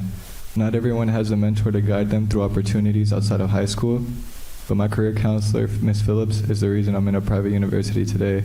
She was there every step of the way for me, helping with my college applications, FAFSA, scholarships, and internships. I've never had someone care so much about my success outside of school, pushing me to apply to every scholarship that I was eligible for. And with her help, I'm fortunate enough to not have paid nothing so far for college. This would have never been the case if Ms. Phillips was not there. It's hard to imagine a school without her. She was one of the hardest working people in Mount Tahoma, and for her position to get eliminated deeply saddens me. With that being said, I really hope you guys reconsider this action, because this will strip away a lot of already limited opportunities for our students. Thank you. Thank you.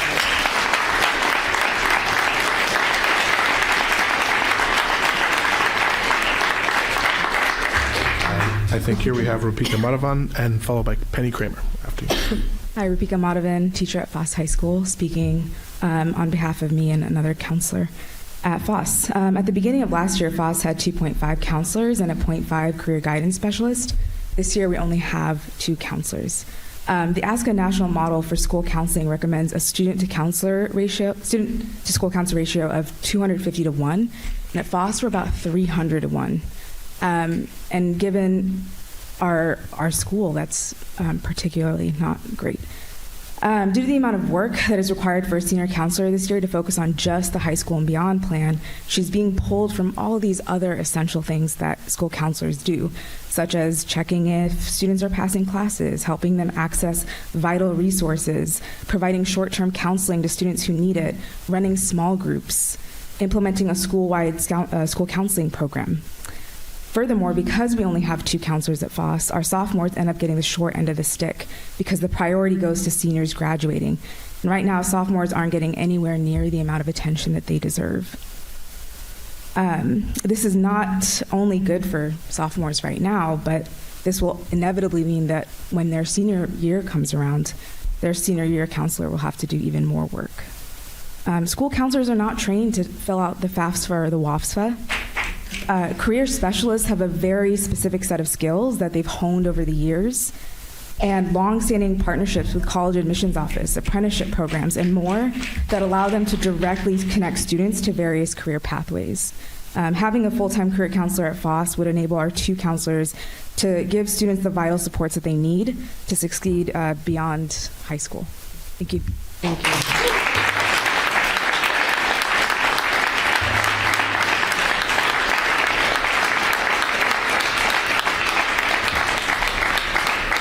All right, we've got Penny Kramer here, followed by Claudia Krumpa.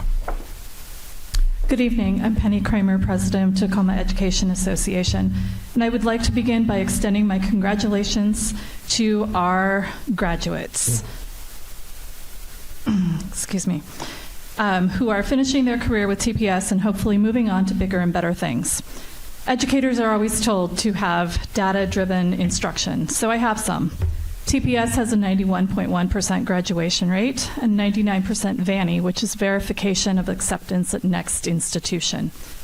We are graduating Tacoma, but are we educating Tacoma? Let's talk standards. Don't get me wrong, educators don't like standardized testing, but it does give us trackable data. In ELA, only 43% of students meet standards. That's 4th lowest in districts of comparable size. Math is 27%. That's 3rd lowest. Science is 34%. That's 2nd lowest. Post-high school measures aren't great either. 1 year post-graduation, over 54% of our graduates are not enrolled in continuing education. 8 years post-graduation, 63% of students have no degree. This is not due to a lack of educator expertise.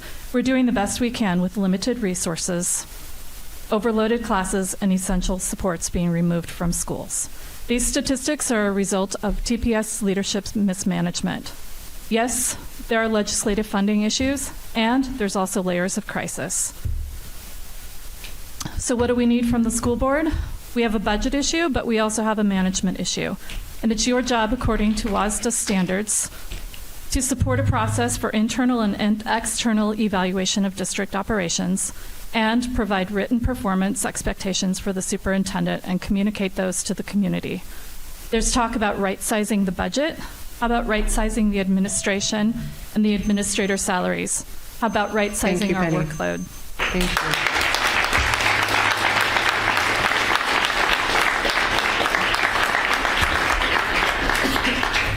you. Our next speaker is Claudia Krumpa, followed by Tina Taylor.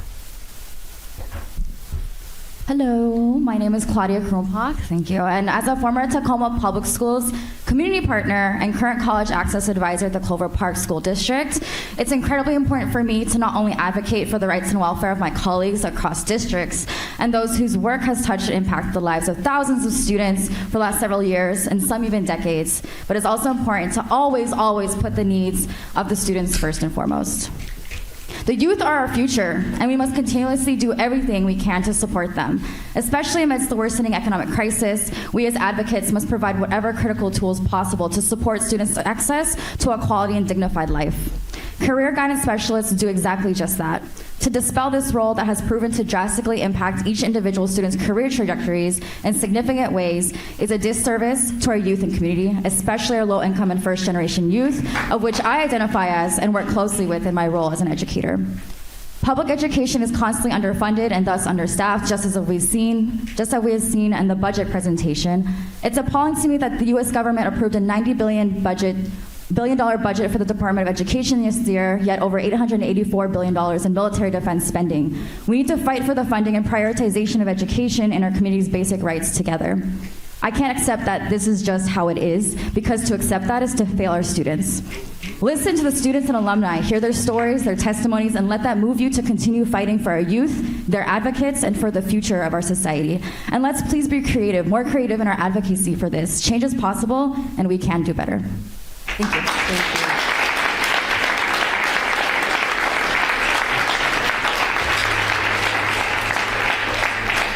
Our next speaker is Tina Taylor, followed by Gianna White.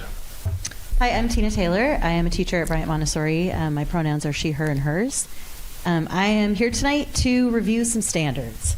So the Common Core standards that we all work under, there are 21 to 28 standards for each grade level K through 8. For the Washington State School Board Directors Association, you have 5 standards that you are supposed to be following. Today I'd like to talk about Standard 5, and this is for our school board members, but also for the community.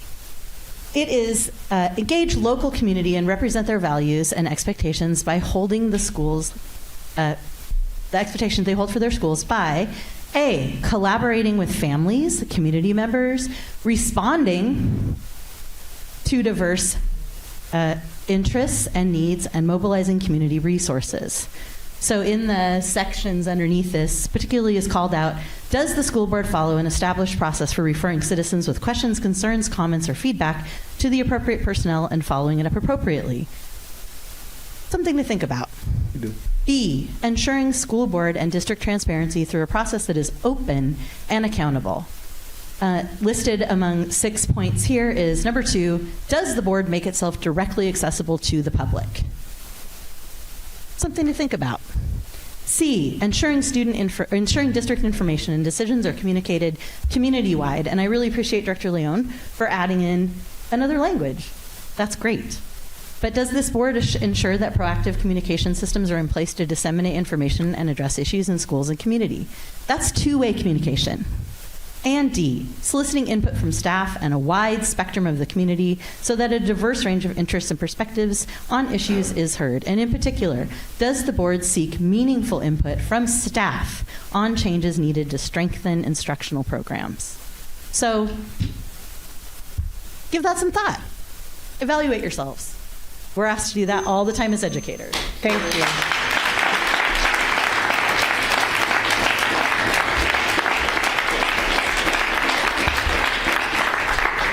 Our next speaker is Gianna White, followed by Siona Wells. Sorry. Hi. First and foremost, my name is Gianna White, and I'm a current junior at Lincoln High School. I am also a City Senate member and junior class president. Now, although I have not completely had the same experience as my teammate, I've experienced and witnessed the impact Jamila Jones has made on our current juniors and seniors.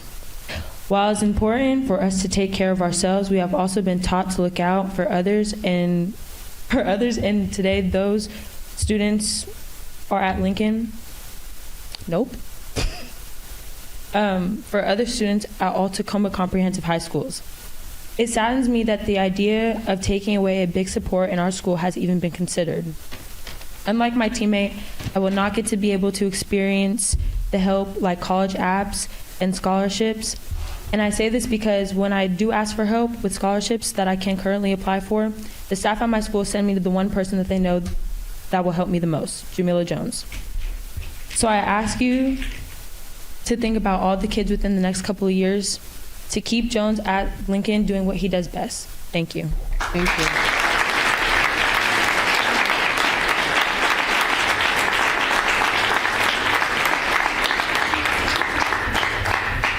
Our next speaker is Siona Wells, followed by Zev Cook. Good evening. I thank you all for gathering here today and allowing me to speak on the topic of removing career counselors from our schools. My name is Siona Wells, and I'm the senior class president at Lincoln High School, as well as an all-city Senate member. As a current senior, I've directly experienced the positive impacts of career counselors in our high schools.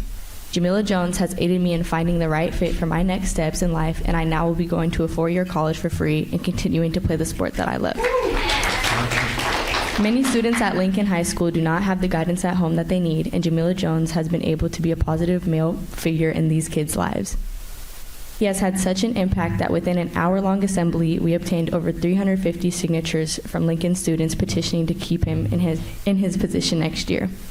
Without his position, the rising seniors, like my teammate that just spoke in the crowd, and the many other across the district, will not get to experience the same level of support that was offered to me this year. I ask that you all reconsider your decision and bring back career counselors so that students can walk into their next phases of life confidently and with a plan. Thank you.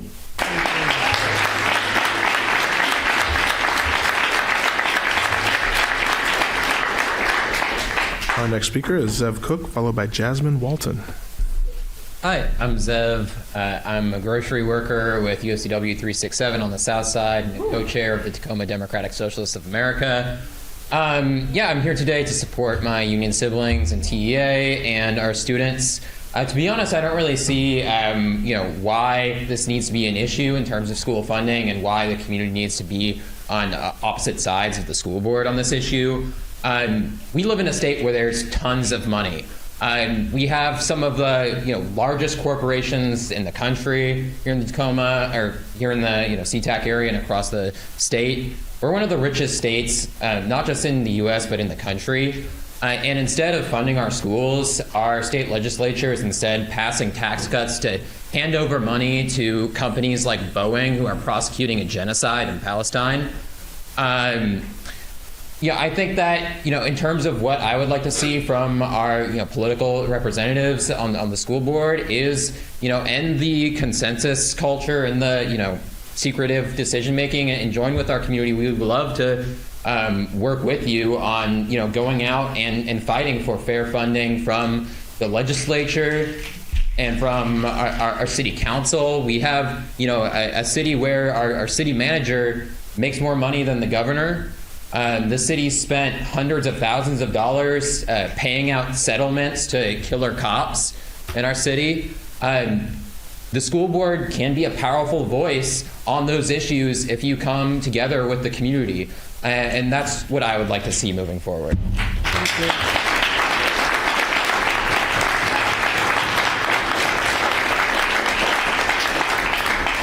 you. All right, we have Jasmine Walton here, followed by Beverly Bowen Bennett. My name is Jasmine Walton, and I'm a school counselor. There's a false narrative I've heard as a response to displacements and position eliminations.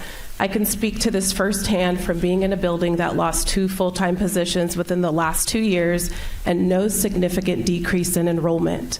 The work of the employees that have been displaced and or eliminated does not disappear. It's put on building employees that already have their own duties to fulfill. I've heard there's a hope of partnering more with community agencies and organizations for support. Community partnership and collaboration is great and welcomed, but it isn't a replacement for a full-time position of an individual that has experience, dedicated contractual time, knowledge, and expertise. The response presented isn't equivalent or equitable to what's being removed. Most people are familiar with the SMART goal acronym. It's a common practice that's used for goal setting for individuals and leadership within organizations. A goal should be S, specific, M, measurable, A, achievable or attainable, R, relevant and realistic, and T, time-bound. The responses I've read and heard from decision makers don't use the entire SMART goal process. The important information for the implementation of the proposed solutions is missing. We aren't being set up for success in a smart way, and that's not hyperbole. If there's no commitment to reconsidering the decisions that have been made for career counselors and support staff, I request that the board and district leadership work with students, educators, staff, and stakeholders to create transparent communications that explain to families what services and supports their students will no longer receive and ways their students' current and post-secondary educational opportunities will be further limited. We all hear and understand the message that the state's funding model is antiquated and out of our current control. What we also need to hear and read is what that means to our students' education and the impact on all. Budget or no budget, there's no consensus without community.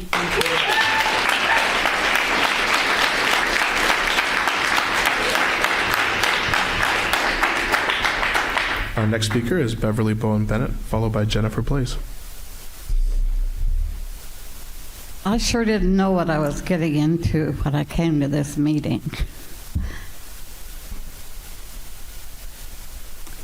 I've got to get on the side of all the people who've spoken about career counseling. I grew up in the 50s. I'm 81 years old. And we didn't have career counseling. I'm a very intelligent woman. I did not know it when I graduated from high school.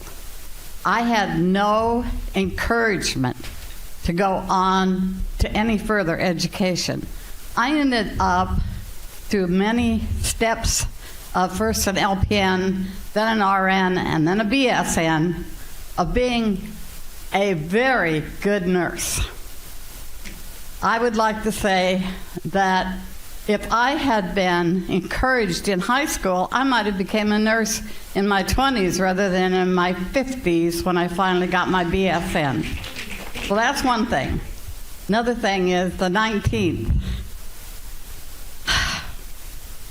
We got a long way to go, but boy, have we come a long way since I was a kid.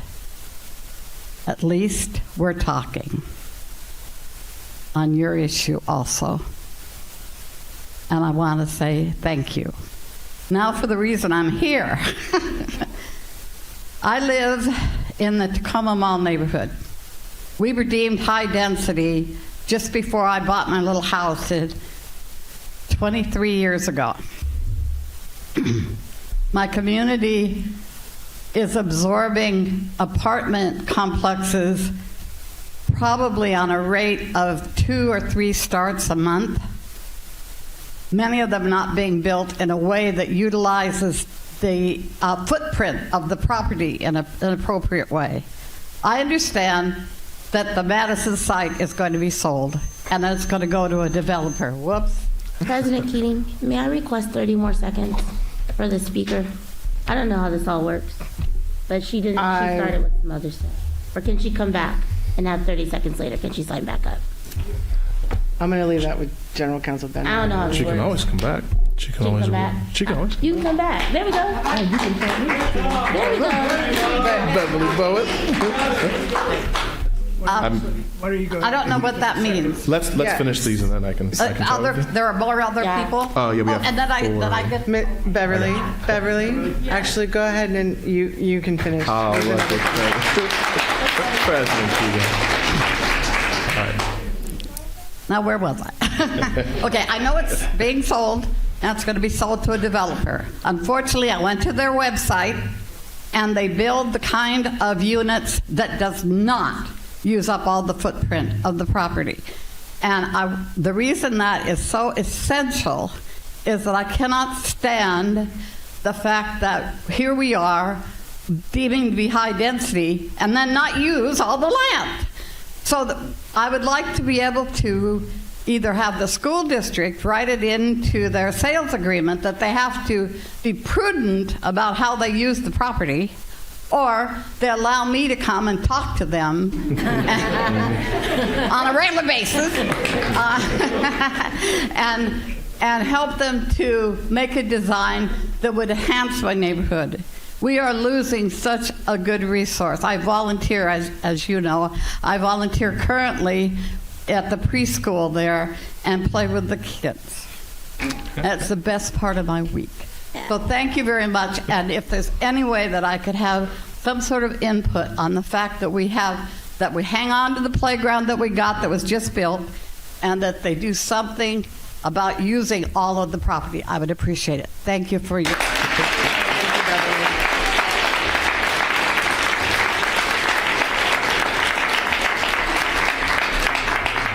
All right, we're almost there, friends. We have 3 more. So our next speaker is Jennifer Blaze, followed by Gunnar Ray.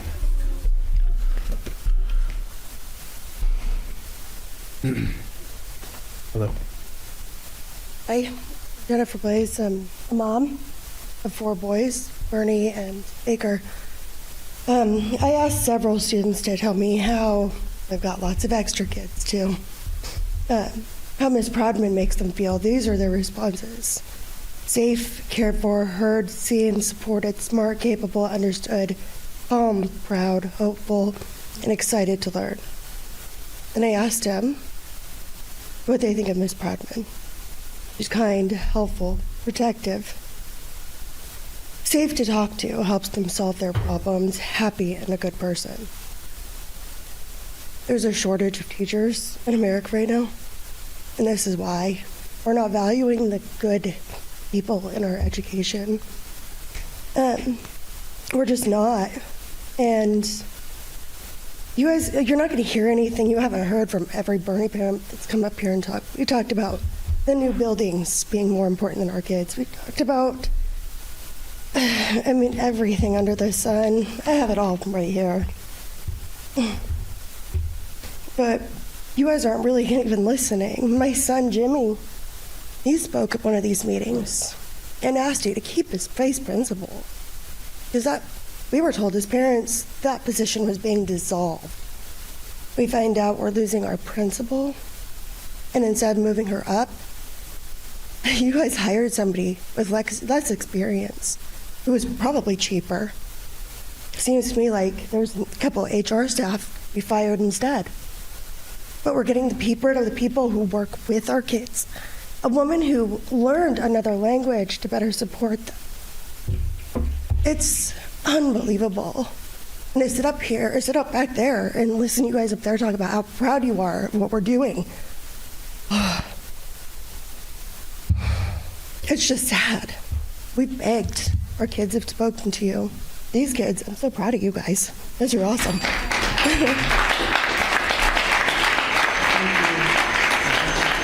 I wish I could say the same. All right, our next speaker is Gunnar Ray, followed by Stevie and Betty. Hi, I'm Gunnar Ray, a senior at Stadium, and you can probably guess my exact reason for being in this building today. I believe that the career guidance specialist is crucial, and taking the position will only hinder the preparation of students. I find it ridiculous that after having 25 people come to this building with 36 hours of notice that you failed to see the severity of this issue. So how about this? Last Tuesday, approximately 40 of my peers were awarded a scholarship for the upcoming year. A massive congrats to them all. But what you failed to realize is that this did not happen organically. These things take time, and more specifically, it was the result of time and rigorous effort from Ms. Gunnarsson announcing, explaining, and preparing all these students for sustainable success in the future. As a graduating student, I feel objectified by your choice to remove this position. Not only does every career guidance specialist serve as the backbone for the students' futures, but it gives them the stable haven for kids to be motivated and stay motivated. There's a huge difference between graduating and graduating well. You preach, as it says right behind you, every student, every day. But is that all you see me as? Am I a student or am I a person? Going along with this, your new grading system grossly skews the curve to minimize failure in your classes. This serves as a quick out to force your students to graduate without addressing their needs. With this and the career guidance specialist removal, this shows me that I'm neither a student nor a person to you. I'm a statistic. No matter how poorly I am prepared, if I graduate, it's a win for you. This mindset cannot be transferred to my fellow peers. Please, save the career guidance specialist.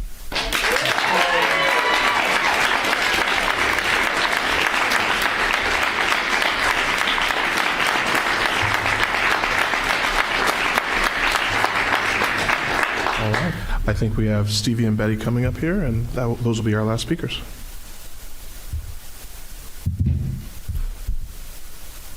Hello, my name is Betty Pham. I am a graduating senior for the Silas High School. I come from a low income immigrant family.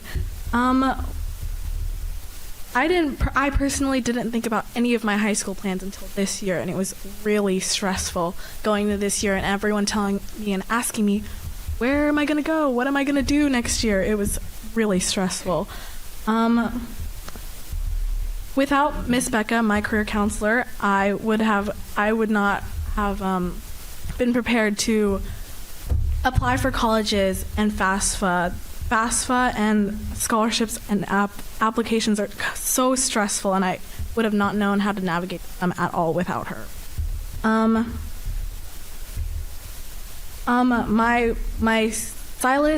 My graduating class of Silas High School is one of the highest number of graduating students, and I'm 100% sure without people like Miss Becca, that would have not been the case. I also, speaking with my friends and peers, I have recommended Miss Becca to so many of my junior friends. Them asking me about how did you navigate applications and scholarships. I immediately said, Miss Becca, go to her. She will help you with everything that you need. And knowing that now there is not going to be someone like that for my friends next year is really concerning. I also, this year, someone was talking about how they struggled with mental health. And coming from an immigrant family who doesn't have an understanding of how things work here, it was really hard for me navigating, well, what are these different societal standards from the two cultures that I come from? I did not know what to do. And without Miss Becca, I wouldn't have been able to make a plan for my future, which was really stressful to think about. Okay. Go ahead. You can finish. I may just ask for 30 seconds of your time to speak. Hi, everybody. My name is Stevie Lazama. I'm a junior at Silas High School. And this will obviously affect my senior year for the career counselors. As concerning as this all is, you can see the amount of students that have come and left. Just to give some student perspective, if you guys haven't heard from the 16 members that have spoken about it already, I am really trying to prepare for my college. Just want to give a little insight. I recently got awarded my first college scholarship. Thank you to Miss Becca, Mr. P, and Miss Gunderson. I was awarded the only Washington student out of the whole nation to receive this scholarship. I would not have had it without them. Coming to this meeting, I was told by my career counselors this week to come, and I prioritized this over anything. I had just came from the Palmer Scholarship interview 30 minutes before I showed up here, on my way to a second scholarship. This would not have happened without my career counselors.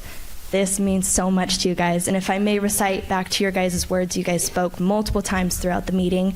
You guys are doing this for the best for your students. You guys are in support for your students each and every day. And the decisions that you make are for your students. Taking the people that support us the most and get us through high school to better for college. It's not the right decision. And taking the career counselors away is taking the opportunities from your students that you support and that you are at best interest for. I know from a student like me, we're only just two speaking up for Silas High School today, but I plan to reach for the stars, and they're a part of the rocket to help me get there. So, thank you.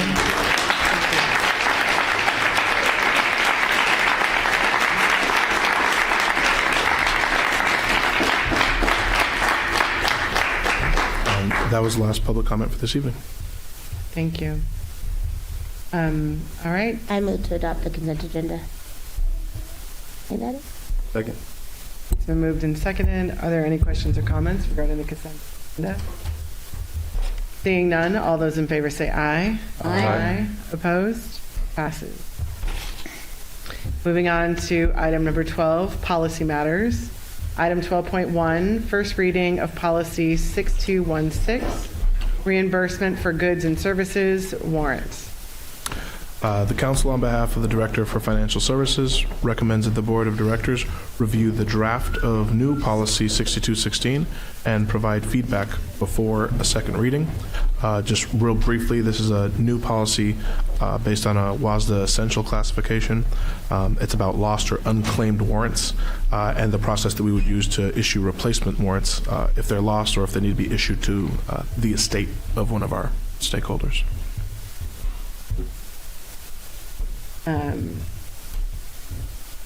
Sorry, that was very distracting. All right, is no need for any board action until the next, until the second reading. I was just going to say, are there any questions and comments? No. No. All right. Thank you very much. Item number 12.2, first reading of new policy 6217, electronic fund transfer payments. The General Counsel, on behalf of the Director of Financial Services, recommends that the Board of Directors review the draft of new policy 6217 and provide feedback before a second reading. Like the first policy, this is a new policy. It's a new WASDA essential classification, and this one relates to rules about us issuing electronic funds transfer. It has policy language about a review by the district's auditing officer in order to issue electronic funds, and it states that the district will use the same review process for electronic funds transfer as we do if there was to be a paper check issued to somebody. Okay. Thank you very much. Are there any questions or comments? Okay. All right. Thank you, Malik. Item number 13, financial report. The district's monthly financial report will be presented at the June 20th, 2024 business meeting. Monthly financial statements can be found on the district website at www.tacomaschools.org/departments/business and finance. Item 14, curriculum and instruction. 14.1, approval of the interlocal agreement number TSD 24076 between Eastern Washington University and Tacoma Public Schools from June 6, 2024, July 30th, 2025. The superintendent, on behalf of the director of schools, recommends the board of directors approve interlocal agreement TSD-24-076 between Eastern Washington University and the Tacoma Public Schools for college and the high school from June 6, 2024 through July 30th, 2025. I move to adopt 14.1. Second. It's been moved, seconded, and third. Are there any questions or comments? Seeing none, all those in favor say aye. Aye. Opposed? Passes. Item 15, business matters. 15.1, approval of contract number TSD 20-23-033, amendment number 2 between Bailey and Bailey Counseling and Consultation and Tacoma Public Schools from September 1, 2024 through December 31st, 2027. Before I read the recommendation, this is one of 4 this evening, and my comments are not designed to detract or minimize from the testimonies that were shared this evening. But these 4 contracts represent a celebration for our students. It's competitive, grant-funded opportunities that provided 35 clinicians to be in our schools this year to support mental health for our students. And as of the end of April, these clinicians were able to support over 2,500 students. And that nearly represents 10% of our students. So this grant funding that the recommendation is coming to you tonight is to continue to support mental health for our students inside of our schools through 2027. And that is a celebration. So the Deputy Superintendent, on behalf of the Director of Whole Child, recommends that the Board of Directors approve contract number TSD 23033, amendment number 2, between Bailey and Bailey Counseling and Consultation and Tacoma Public Schools in the amount of $204,000 from September 1, 2024 to December 31st, 2027. Funding source, U.S. Department of Education grant for school-based mental health. Move item 15.1. A second. It's been moved and seconded. Are there any questions or comments? Seeing none, all those in favor say aye. Aye. Opposed? It passes. Item 15.2, approval of contracts TSD-23-088, amendment number 1 between Greater Lakes Mental Health and Tacoma Public Schools from September 1st, 2024 through December 31st, 2027. The Deputy Superintendent, on behalf of the Director of Whole Child, recommends that the Board of Directors approve contract number TSD 23088, amendment number 1, between Greater Lakes Mental Health and Tacoma Public Schools in the amount of $408,000 from September 1st, 2024 to December 31st, 2027. Funding source, U.S. Department of Education grant for school-based mental health. I move item 15.2. A second. It's been moved and seconded. Are there any questions or comments? Seeing none, all those in favor say aye. Aye. Opposed? Passes. Item 15.3, approval of contract number TSD-23-089, amendment number 1 between Consejo Counseling and Referral and Tacoma Public Schools from September 1, 2024 through December 31st, 2027. The Deputy Superintendent, on behalf of the Director of Whole Child, recommends that the Board of Directors approve contract number TSD 23089, amendment number 1, between Consejos Counseling and Referral and Tacoma Public Schools in the amount of $561,000 from September 1, 2024 to December 31, 2027. Funding source, U.S. Department of Education grant for school-based mental health. I move to adopt item 15.4. Second. It's been moved and seconded. Are there any questions or comments? A comment. Yeah, Consejo has been working with the community for many years. People of all languages, but they specialize a lot in the Latinx community. So este grupo ya ha ayudado mucho a la comunidad latina y hablan bastante español, pero también ayudan bastante gente de otros idiomas. Thank you. Any other questions or comments? Seeing none, all those in favor say aye. Aye. Opposed? It passes. Item 15.5, approval of amendment to the contractual memorandum of understanding between between Tacoma School District and the City of Tacoma from April 2024 through December 2025. Did we skip Oh, 15? did I? 15.4. Four. Sorry. We did 4. Yep. That's what I just moved. Sorry. You're doing great. I just moved 4. You what? We didn't skip 15.4, did we? We did. Yeah, we did. It's Catholic It's Community not going to hurt us Services. to redo it. Same thing. Yeah, that's fine. We're going to bicker and say. No, that's fine, because Got we it. just did Consejo. Consejo. Yep, so, I'm going to move back to item 15.4, approval of contract number TSD-23-090, amendment number 1 between Catholic Community Services and Tacoma Public Schools from September 1, 2024 through December 31st, 2027.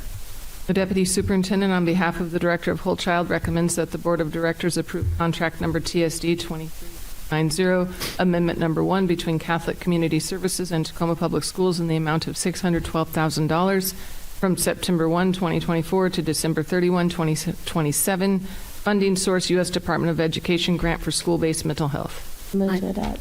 I second.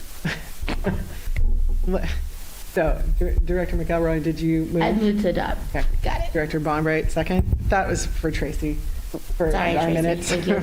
To help Tracy out a little bit there. It's been moved and seconded. Are there any questions or comments on this one? Yeah, So go ahead, please. I was just going to say, these are the 4 that you were talking about, I'm assuming, Deputy Superintendent. And I just want to say how much I appreciate this, and thank you to the team who reached out and got the grant from the federal government to make this possible. And pretty exciting that 2,500 students got the counseling that they needed, which was otherwise unavailable to them. And I think this is a move in the right direction. I really appreciate you guys. I just want to give a couple of shout outs to obviously Laura Allen and Deputy Superintendent Lisa Nolan and Courtney Leach.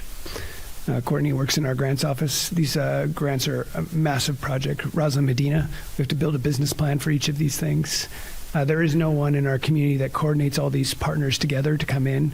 Malik and the legal team, who has to write all the agreements so they can come in, so they can do it safely in that space. All of our principals and all of our staff that saved a spot for them to come in. The transportation department, who has to help with the runs. So just a huge shout out. And once again, I'll point it back to you, because a couple of years ago, you continued to have work studies around mental health and asked what was our plans and how would we build plans. And then you set a goal to build sustainable funding when the state would not provide sustainable funding. And that's what we've been doing for the last few years. So thank you for your leadership in this area. You can see the impact is massive. Thank you.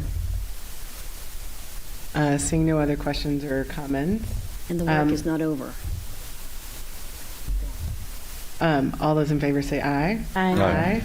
Opposed? It passes. Now to item 15.5, approval of addendum to the contractual memorandum of understanding between Tacoma School District and the City of Tacoma from April 2024 through December 2025.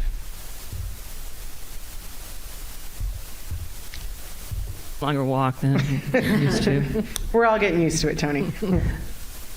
The Assistant Superintendent of K-12 Support, on behalf of the Director of Innovation Learning and CTE, recommends that the Board of Directors approve the addendum to the contractual memorandum of understanding between Tacoma Public Schools and the City of Tacoma, April 30th, 2024 to December 31st, 2025. Funding sources, CTE to COT. I move item 15.5. Second. It's been moved and seconded. Are there any questions or comments? Seeing none, all those in favor say aye. Aye. Opposed? It passes. Thank you. Thank you very much, Tony. I'll speak slower next time. Item 15.6.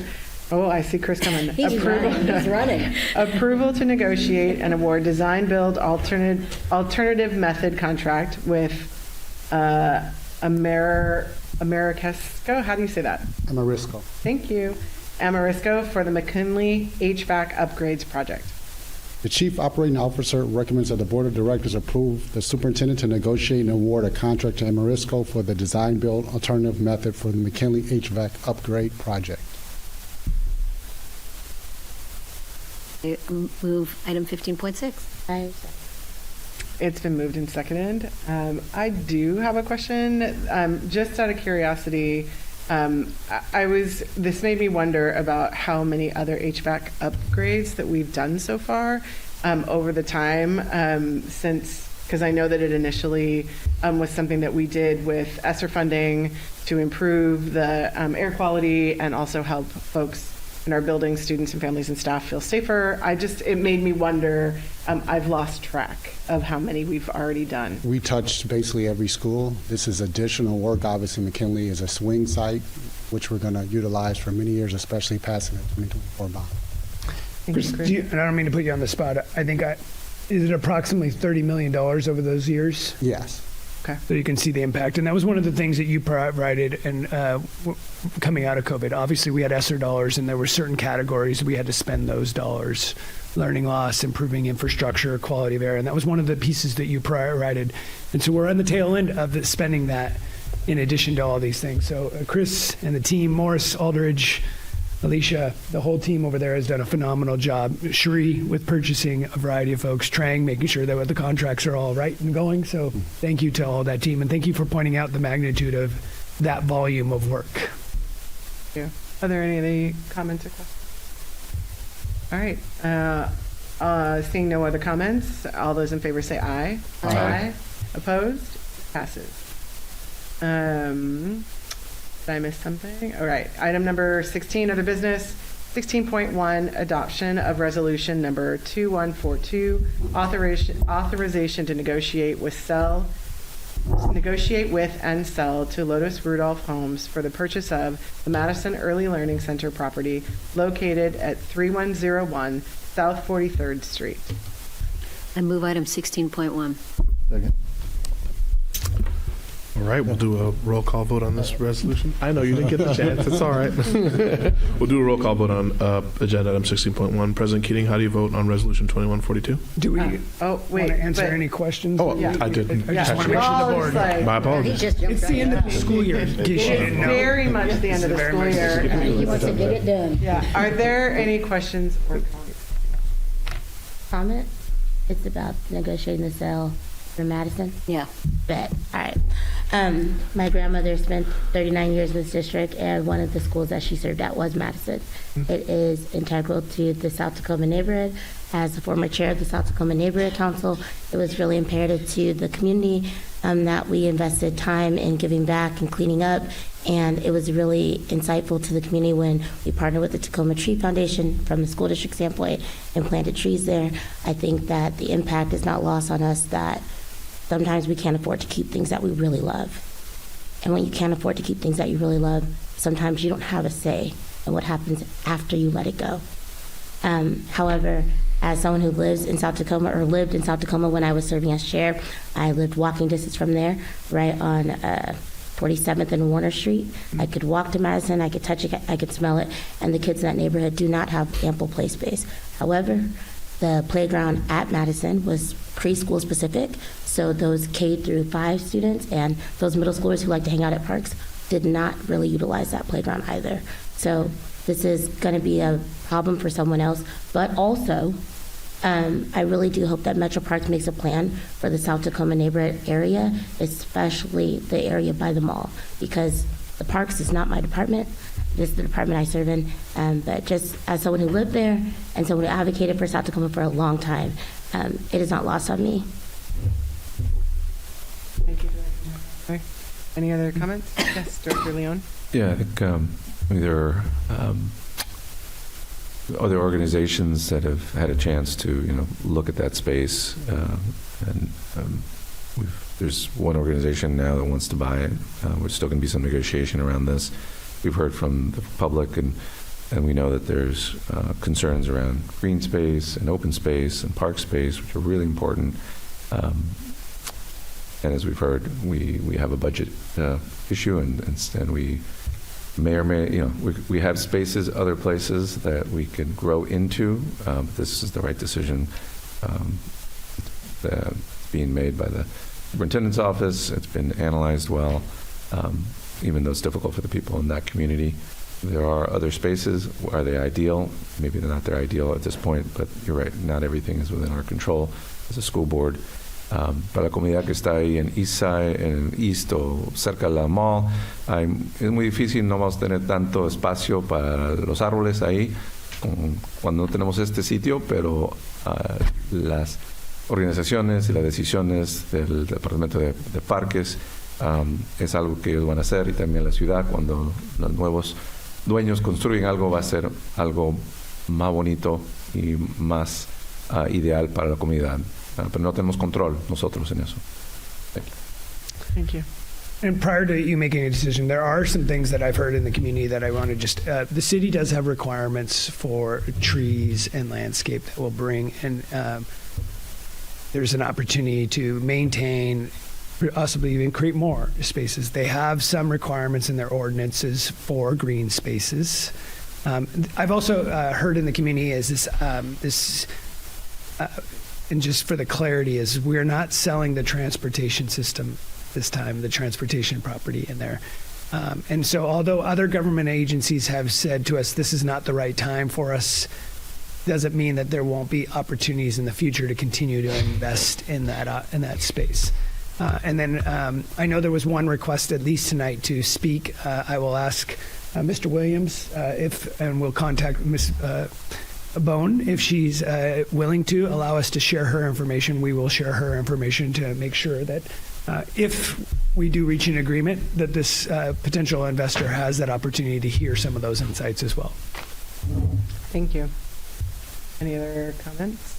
No? All right. Seeing none, I will pass it over to General Counsel Benro. President Keating, how do you vote on Resolution 2142? Aye. Vice President Stroger, how do you vote? Aye. Director Leon, how do you vote? Aye. Director Bombright, how do you vote? Aye. Director McElroy, how do you vote? Aye. So Resolution 2142 passes. Thank you, Chris. Moving on to item 16.2, approval of Washington Interscholastic Activities Association, WIAA for short, membership renewal and school board resolution for the 2024-2025 school year. The Assistant Superintendent of K-12 Support, on behalf of the Director of Athletics and Activities, recommends that the Board of Directors approve the renewal of the membership between WIAA and Tacoma Public Schools from September 2024 to August 2025. Funding source, athletics and activities.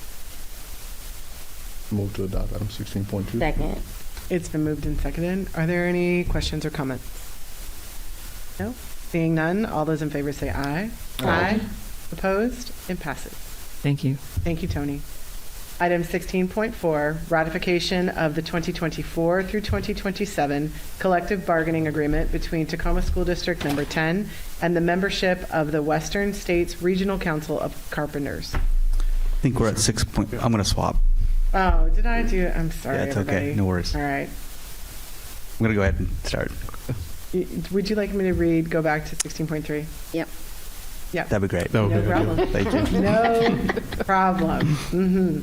Item 16.3, ratification of the 2024 through 2027 collective bargaining agreement between Tacoma School District Number 10 and the membership of the Tacoma Federation of Education Support Professionals, AFT Washington Local 461, AFL-CIO.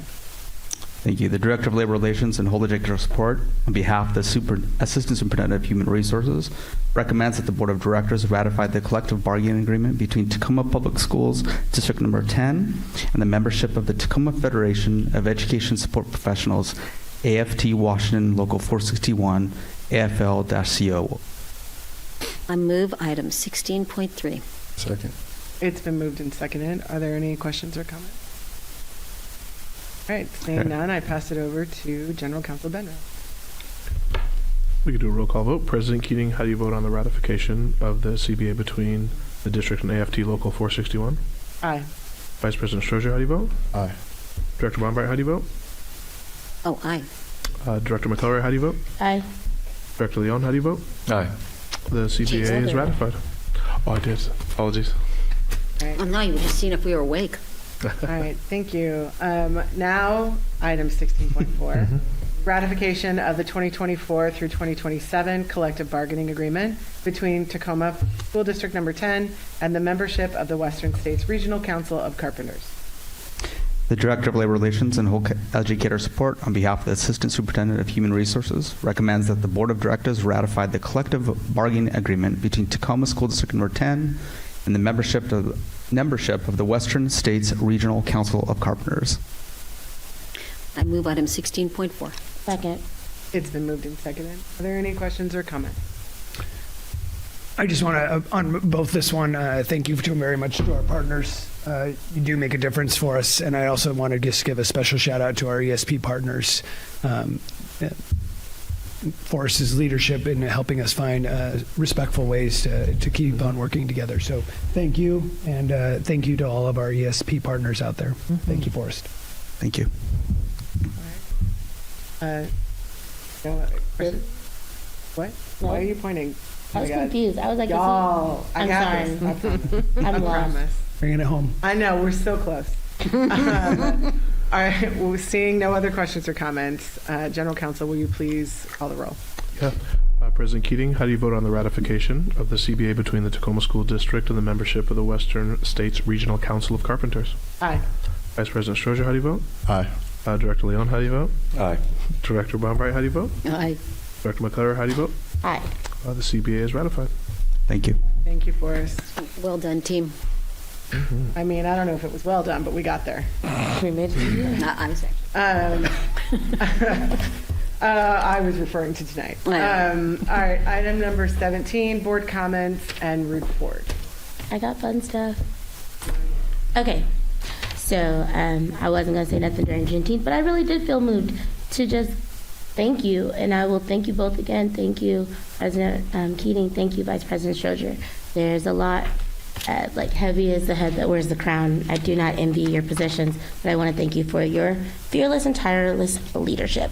So it's Juneteenth month, even though Juneteenth is just a day, it's a month. I think the way that some of us are raised, we grew up celebrating it. We understood like the cultural significance. My grandmother had like this African American encyclopedia that my mom now has that will be passed to me because I already wrote it, like, this is for me.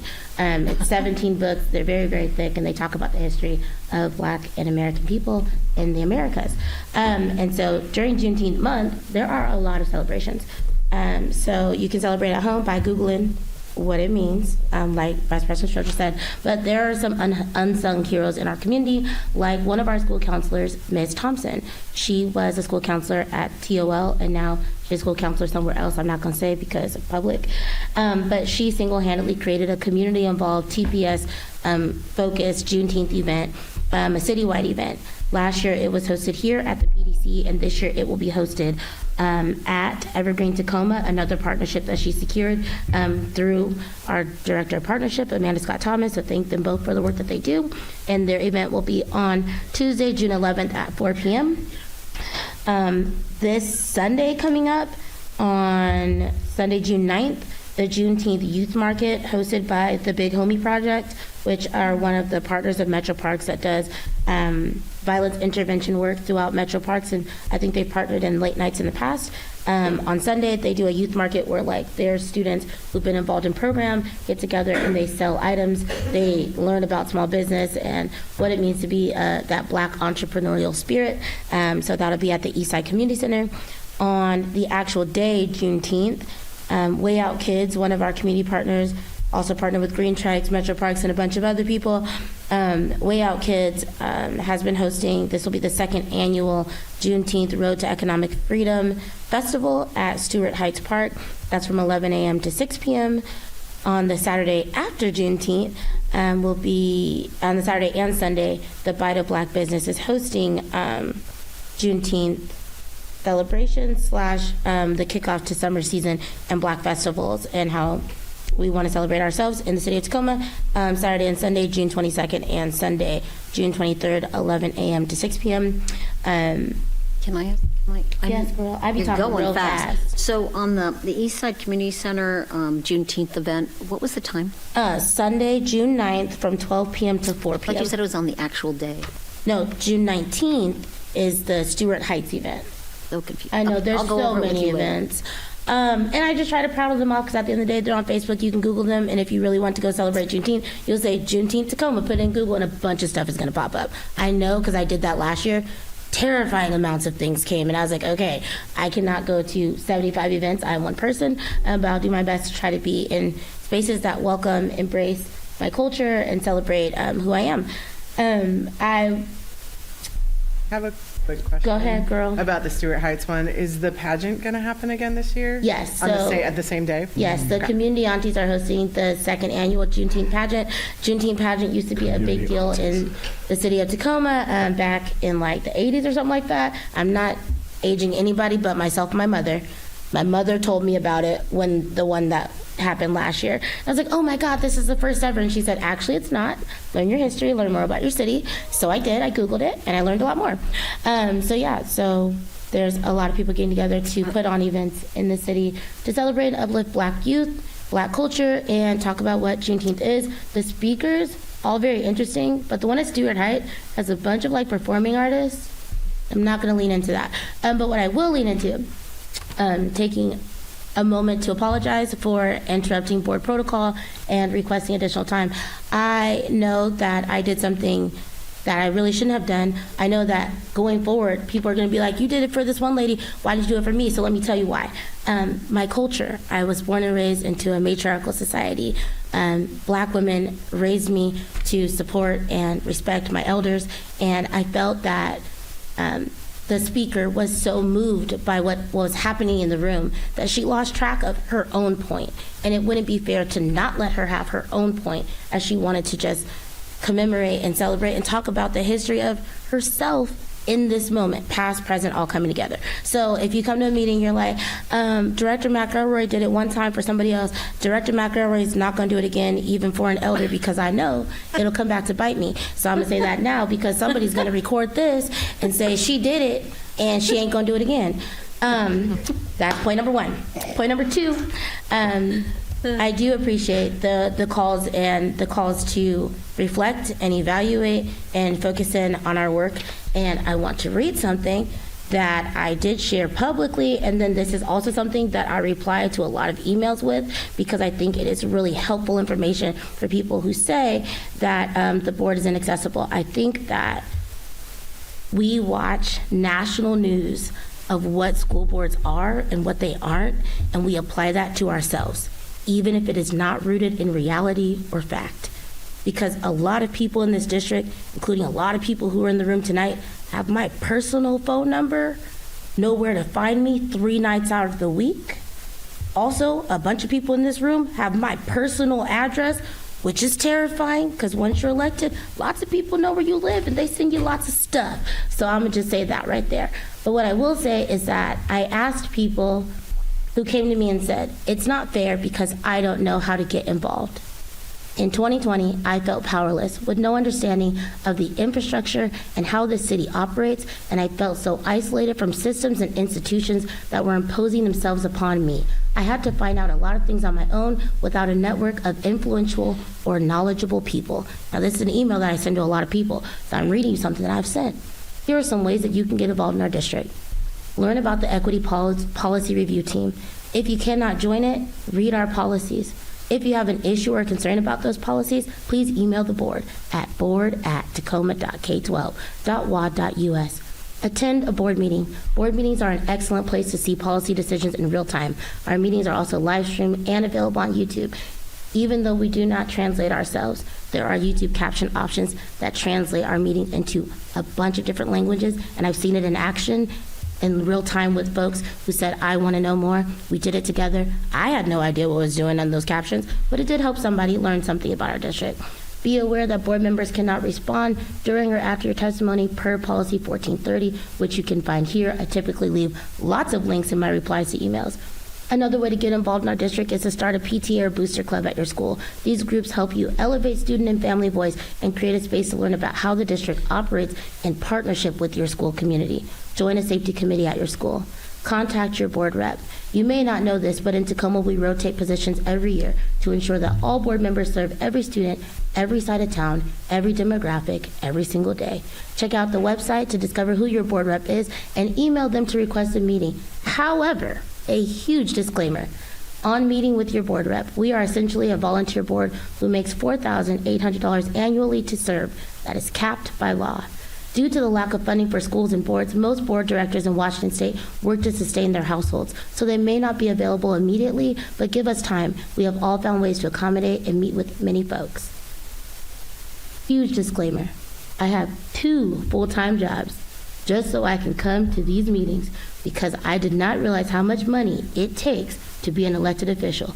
And I have to work doubly as hard because I don't have the degrees and I don't have all that support. It's just me by myself, just so I can sit here. So I do make time to meet with people. I go out of my way. I'm very public facing, and I always welcome you. Email me, ask me for a time to meet. Now, if I make you wait 2 weeks, don't get mad, because I have to work, because I got to pay rent. Those are my board comments. Thank you, Director McElroy. They were fun and long. Who would like to follow that? I'm willing to go next. Go ahead. Okay.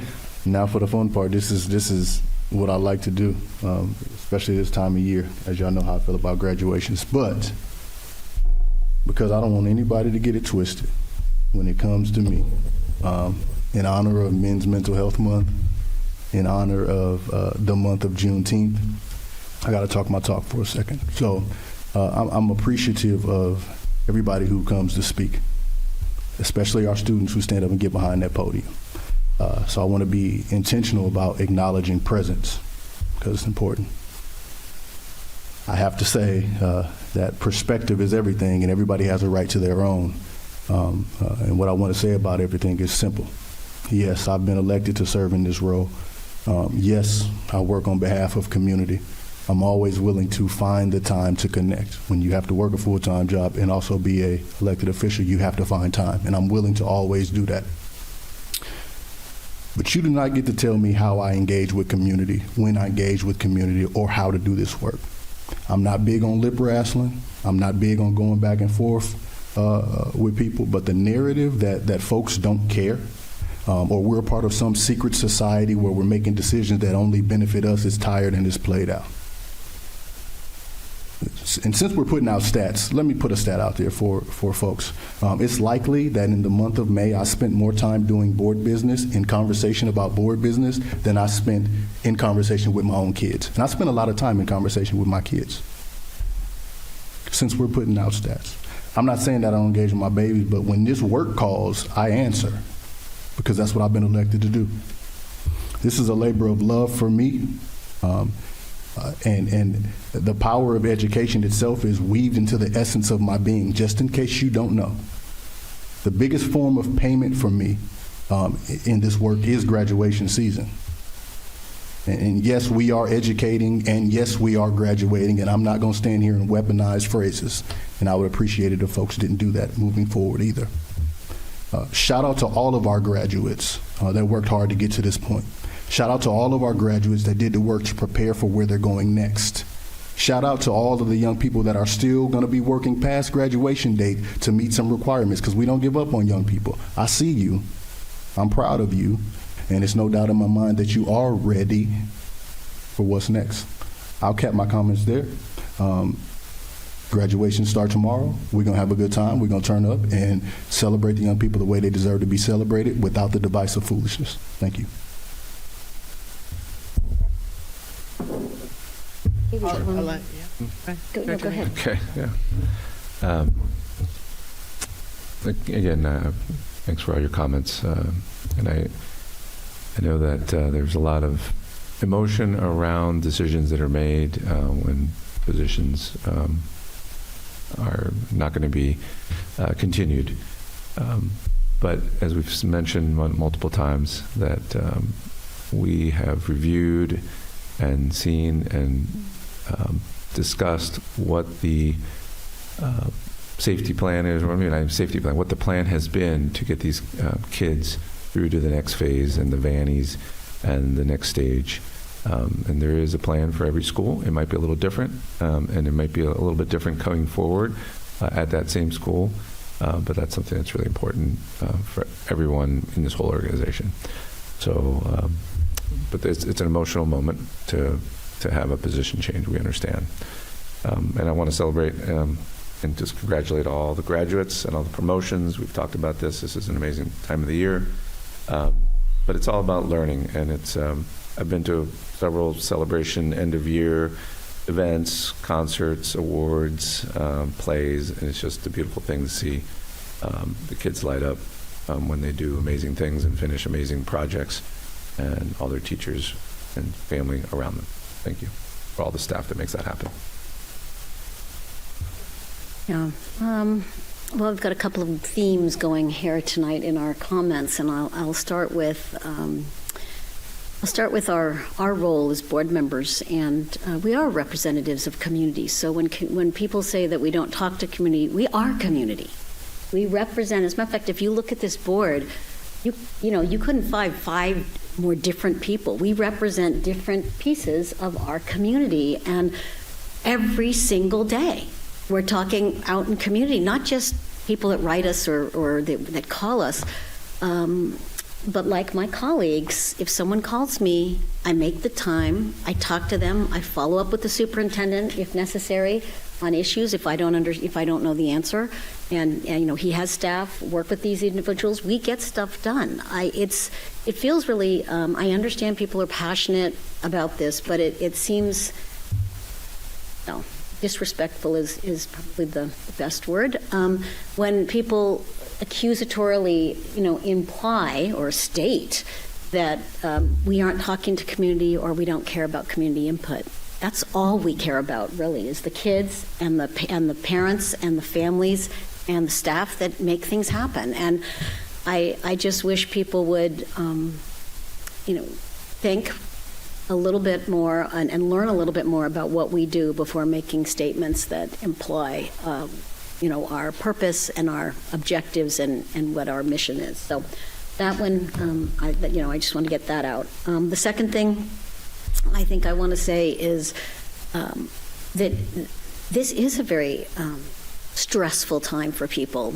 May and June are exciting for students. They're exciting for families. Summer's coming. People are graduating. Kids at all levels are moving up a grade, sometimes moving to the next stage, whether it's elementary to middle and middle to high.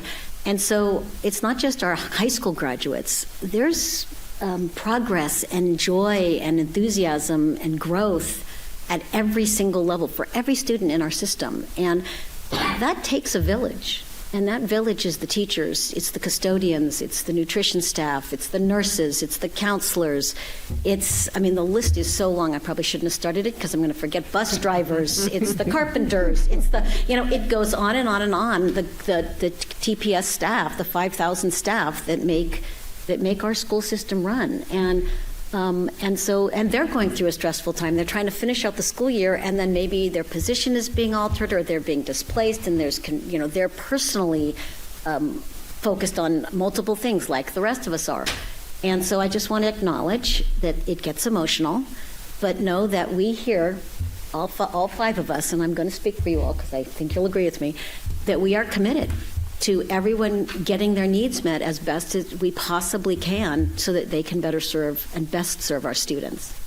And then the last thing I want to say is the celebration of our high school grads, because that is, as Director Strozier says, really kind of a highlight to be up there on the stage and be the ones who actually officially graduate these students. And it's incredibly joyful to watch the faces and see the proud parents and to have these kids really be moving forward to the next step. And so I want to thank everyone who makes that possible, because graduations are a huge lift. The physical happening of a graduation. And so I want to thank in advance the TPS staff that make those happen. And some of those people are right here in the room making this happen. So I just want to thank our staff and our group, the tech staff, and everybody that makes that so everyone can watch. But I also, I want to thank the kids. I can thank the students for sticking with it asking for things that they need and then pushing through their own anxieties to get to this place. It's been a tough 4 years. This is a group that actually was COVID impacted, and they struggled like everyone else. So those are my comments tonight. Next week is going to be super exciting. We start tomorrow morning right here at 10 a.m., right, for CBT. So exciting.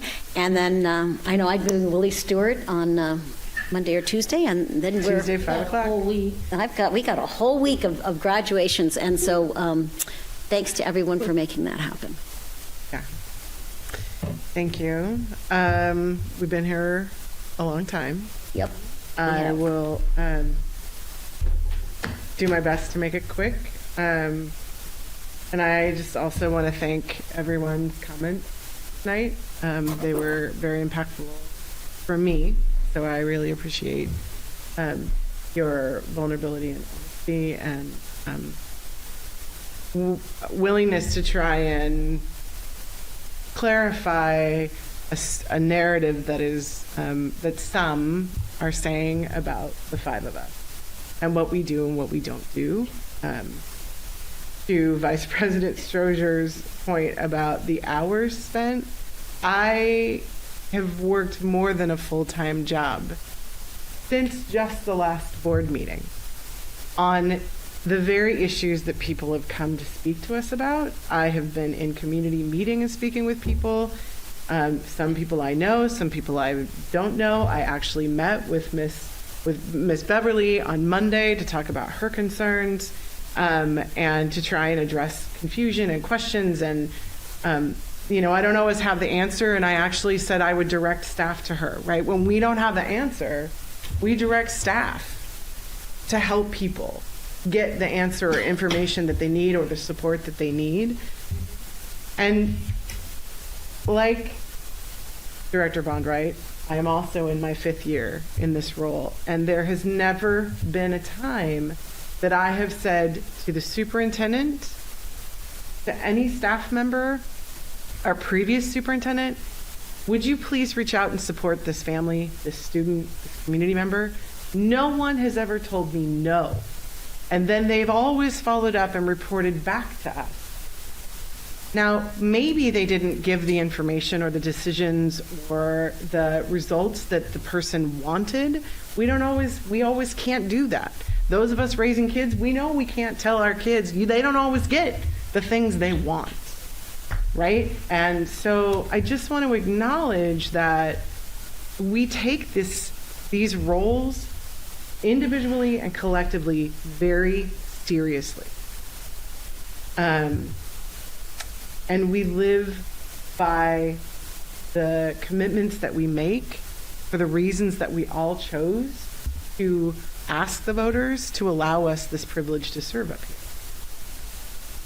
So I'm going to just wrap a little bit with some things about what I've done outside of what I've already listed. I had the really fun opportunity to mentor a group of 5th grade boys at Wainwright for their IB project. I know they wished it would have ended 2 weeks in. They were very ready to be finished, particularly by today. And today I got to see their presentations. And the group, there were a number of different groups that chose the same or similar topics. And these 4 boys chose child trafficking. And they took the topic seriously. And I met with them last Friday for their last mentor group, and they were very much like trying to herd jellyfish. They had no interest in doing any of this, but they'd rather sit with me than me take them back to class. So, which I gave them that choice. We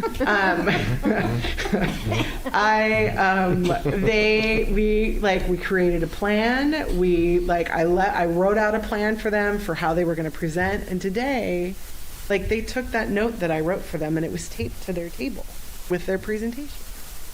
And then they didn't have anybody come into them, and it was a gym and it was loud. Oh my God, I don't know how anyone could think straight. The energy, by the way, you could feel school. They want school to be over. Like, that energy is high. And I know that's not just at Wainwright. And so these 4 boys did such an amazing job, like, pushing through, learning how to communicate together, learning how to express frustrations with one another, figuring out how do you do a collective project? How do you work as a team? The things that they learned were far greater than the important information of the subject that they were studying. And it was really incredible to watch that and be a part of that. The great Justina Johnson was also there because she had a group who did the same topic. And so we chatted a little bit, and she went over and she asked my group to present. And she came back, she's like, they popped straight up.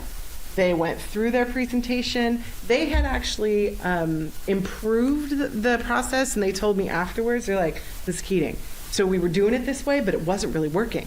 And so this is what we changed in the middle of it, like in the middle of this whole presentation. And so I just, to Director Bombright's comments about thanking our students, like, yes, we should be thanking all of our students who are working really hard to do things that they often don't even want to be doing. And they are supposed to do it anyways. And we sometimes expect them to be happy about it. Maybe even smile. And I see Zeke in the back laughing about that because they're not always happy about it. But it was a really cool experience. And this is an age group that I worked with for, well over 8 years. And so I really felt like I was in my element. And I just want to give all the staff there and all of the other mentors, there were mentors from all over that came and volunteered with these students. And so it was a really great culmination of a huge collection of people to try and help our students. Help our students succeed in a lot of different ways that we don't always collect data on. And I think that's important to acknowledge and recognize. I do want to say that Congressman Strickland was at Larchmont on May 28th, and I got to be there. And she and I got to hang out in a Head Start classroom. Don't be jealous, both of you. I know. Oh, man. It was amazing, and she was forced away because all she wanted to do was color with these kids. And it was a beautiful experience to share with Congresswoman Strickland, and also for her to be able to share the things that she's been able to do through her office in Congress and the things that she's prioritizing, advocating for back in the community that she serves, and we get to benefit greatly from her leadership. And then there were other things. I had the WASDA Federal Relations Network Committee that I ran. I think that was last week. And I also attended the Urban League State of Black Tacoma, which is a very powerful, informative event that I try not to miss. And I was really grateful to have been there again this year. Yesterday was the Traffic and Safety Committee meeting. And I want to give one shout out to Jimmy Gear. Did I say that right? Okay. Kaylin Henley from Safe Routes to Schools with the City of Tacoma shared with us that Jimmy Greer was being the amount of effort because of his leadership and work, it led to the walking school buses and that OSPI had a video or has a video that they're sharing on their platforms about our walking school buses and Tacoma and Jimmy's work affiliated with this. So I just wanted to give Jimmy a shout out for that and the impact that Jimmy's had on our students in that way. And then I do want to say regarding, I know last meeting we had voted on to join a lawsuit as a oh my God, my words are escaping me, Malik. Non-party declaration. We are not joining a lawsuit. We are submitting a non-party declaration. Thank you. I'm tired. Thank you for that clarification. So we did not join, but we did submit. Malik's like going to bring out hives. A non-party declaration. You're doing great. You're doing great. But I just wanted to say, share that there was a hearing on Tuesday seeking a temporary restraining order, and that was not granted, and so there will be a second hearing on June 21st. Correct. Is that correct? That's correct. And then, was it yesterday, the state superintendent's office? Yes. Was that just yesterday too? That was yesterday. Oh my God. Had provided guidance around the parental rights initiative, this parental rights initiative that is now enacted as of today, and that and recommended that districts do not comply with any law that conflicts with any other existing law within within 2081. Did I say that right, Malik? Yeah, in particular saying where the state and federal law conflict, that school districts in Washington should follow the federal law until OSBI has a time to issue technical assistance clarifying how school districts should comply with the state law. Okay, thank you. So I just wanted, because this is something we've talked about several times over the last multiple months, I just wanted to bring that forward. And I think with that, I'm ready to read item number 18. Announcements of next regular board meetings. June 20th, 2024, 6 p.m. here will be our next business meeting. And then July 11th, 2024, 6 p.m. will be another business meeting. And then again, August 22nd, 2024, 6 p.m. Business meeting, all here in this location. And with that, the meeting is adjourned. You're welcome. Take the out.